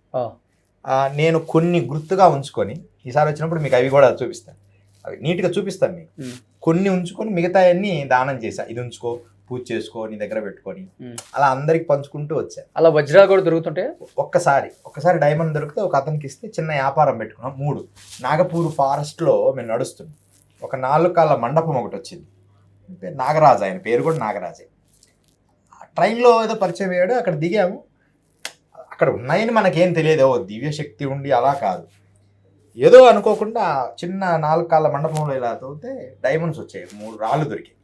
అవి చూడరా ఏదో అంటే దాంతో ఒక చిన్న ఫ్యాక్టరీ పెట్టాడు గనులు నాగపూర్ దగ్గర. ఎంత కాస్ట్ ఉంటాయో చిన్నవే. కాస్ట్ అప్పట్లోనే దాదాపు 25-20 లక్షలు వచ్చింది, అంటే ఒక 20 years బ్యాక్. దాంతో ఒక చిన్న కంపెనీ లాగా పెట్టి అది రన్ చేస్తాం. ఓకే. సో ఇలా నర్మదా నదిలో మీరు స్నానానికి వెళ్ళినప్పుడు ఏ ఒకటి వస్తూనే ఉంటుంది. నదులలో ఏది దొరికిన ఏదో ఒకటి వస్తుంటాయి. వాటి బంగారు కుండ, బంగారు 2 నాణ్యాలు ఉన్నాయి దాంట్లో. పెద్ద కుండలో 2 బంగారు నాణ్యాలు, మిగతాయి వెండివి. అందరికి పనిచేసాం. నా ఒక్కడికి ఎందుకు, నేను యోగి, నా దగ్గర ఉండకూడదు. ఇంకోటి, పరిక్రమ చేసేటప్పుడు ధనము కానీ సంపదలు నా దగ్గర ఉండకూడదు. ఎవరి మనసు ఎలా ఉంటుందో అందుకని అందరికి పంచుతాం. గ్రామాల్లో వెళ్ళి అలా ఒకటి తీసుకోండి, గురువు ఇస్తున్నాం కాబట్టి మేము ఇచ్చేటప్పుడు డిసిప్లిన్కి తీసుకుంటారు. అన్నీ మాకేంటి అనరు. అలా సంచిలో పెట్టి ఒకటి అలా ఒకటి. సో అలా దొరుకుతూనే ఉంటాయి అన్ని, ఏదో ఒకటి దొరుకుతుంటాయి. అంటే మనం దొరకాలి అనుకోకూడదు, అలా వెళ్తూ ఉంటే ద ఫ్లో. అసలు అదొక ఆనందం. దొరకాలని కోరిక లేదు, అలా వెళ్తుంటే అన్నీ దొరుకుతుంటాయి. మనం స్నానం చేసుకొని దండం పెట్టుకోవాలి. కొన్ని అసలు మనం ముట్టుకోకూడదు, మనసును ఇబ్బంది పెడతాయి. ఒకసారి ఏదో కంకణం దొరికింది, గోల్డ్ దొరికితే అది మన చేతికి ఉండడం అంత. అప్పుడు వీటి మీద వైరాగ్యం ఉంది. ఒక మార్వాడి వస్తే మహారాష్ట్ర అతనికి ఇచ్చా. అతని తర్వాత బియ్యం వ్యాపారం పెట్టి కోట్లు గడించాడు. ఆయనతో ఒకసారి యజ్ఞం చేయించాం. ఒక యజ్ఞం ఎవరిది, మన మార్వాడితో. ఆయన దగ్గర యజ్ఞం చేయించాం. ఆ యజ్ఞానికి ఆయన వచ్చిన భక్తుల కోసం పరుపులు గడిచాడు. పెద్ద యజ్ఞం అనమాట. ఉద్గీత అమృత పాశుపత సోమరుద్రయాగమని అప్పట్లో కొంతమంది 20-30 మంది బ్రాహ్మణులను పిలిపించి అది చేయండి అని చెప్పారు. తిరుగులేని మహారాష్ట్రలో ఒక పెద్ద వ్యాపారస్తుడయ్యాడు. కానీ ఆయన దగ్గర నుంచి చిన్న పైస కూడా తీసుకోలేదు. ఎందుకంటే అలాంటి డిసిప్లిన్గా ఉంటాను నేను ఆ విషయం. సో ఎప్పుడు ఈ 2 మీ చేతిలో ఉంటాయి అంతేనా? ఎప్పుడు త్రిశూలం అండ్ ఇది త్రిశూలము ఒక పాజిటివ్, నెగిటివ్ ఎక్కడున్నా ఆ నెగిటివ్ని క్లీన్ చేస్తూ ఉంటాయి. ఇవి పూజలో పెట్టుంటాం కదా. ఇప్పుడు మనం ఎక్కడికో వెళ్తాం, ఎక్కడెక్కడో కూర్చుంటాం 100 మందిలో, ఆ పాజిటివ్ వైబ్రేషన్ పెంచుతూ ఉంటాయి. Super nice Guruji, thank you so much. జయ గురు. సుమన్ టీవీలో మీ పర్సనల్ అండ్ బిజినెస్ ప్రమోషన్స్ కోసం కింది నెంబర్కి కాంటాక్ట్ చేయండి.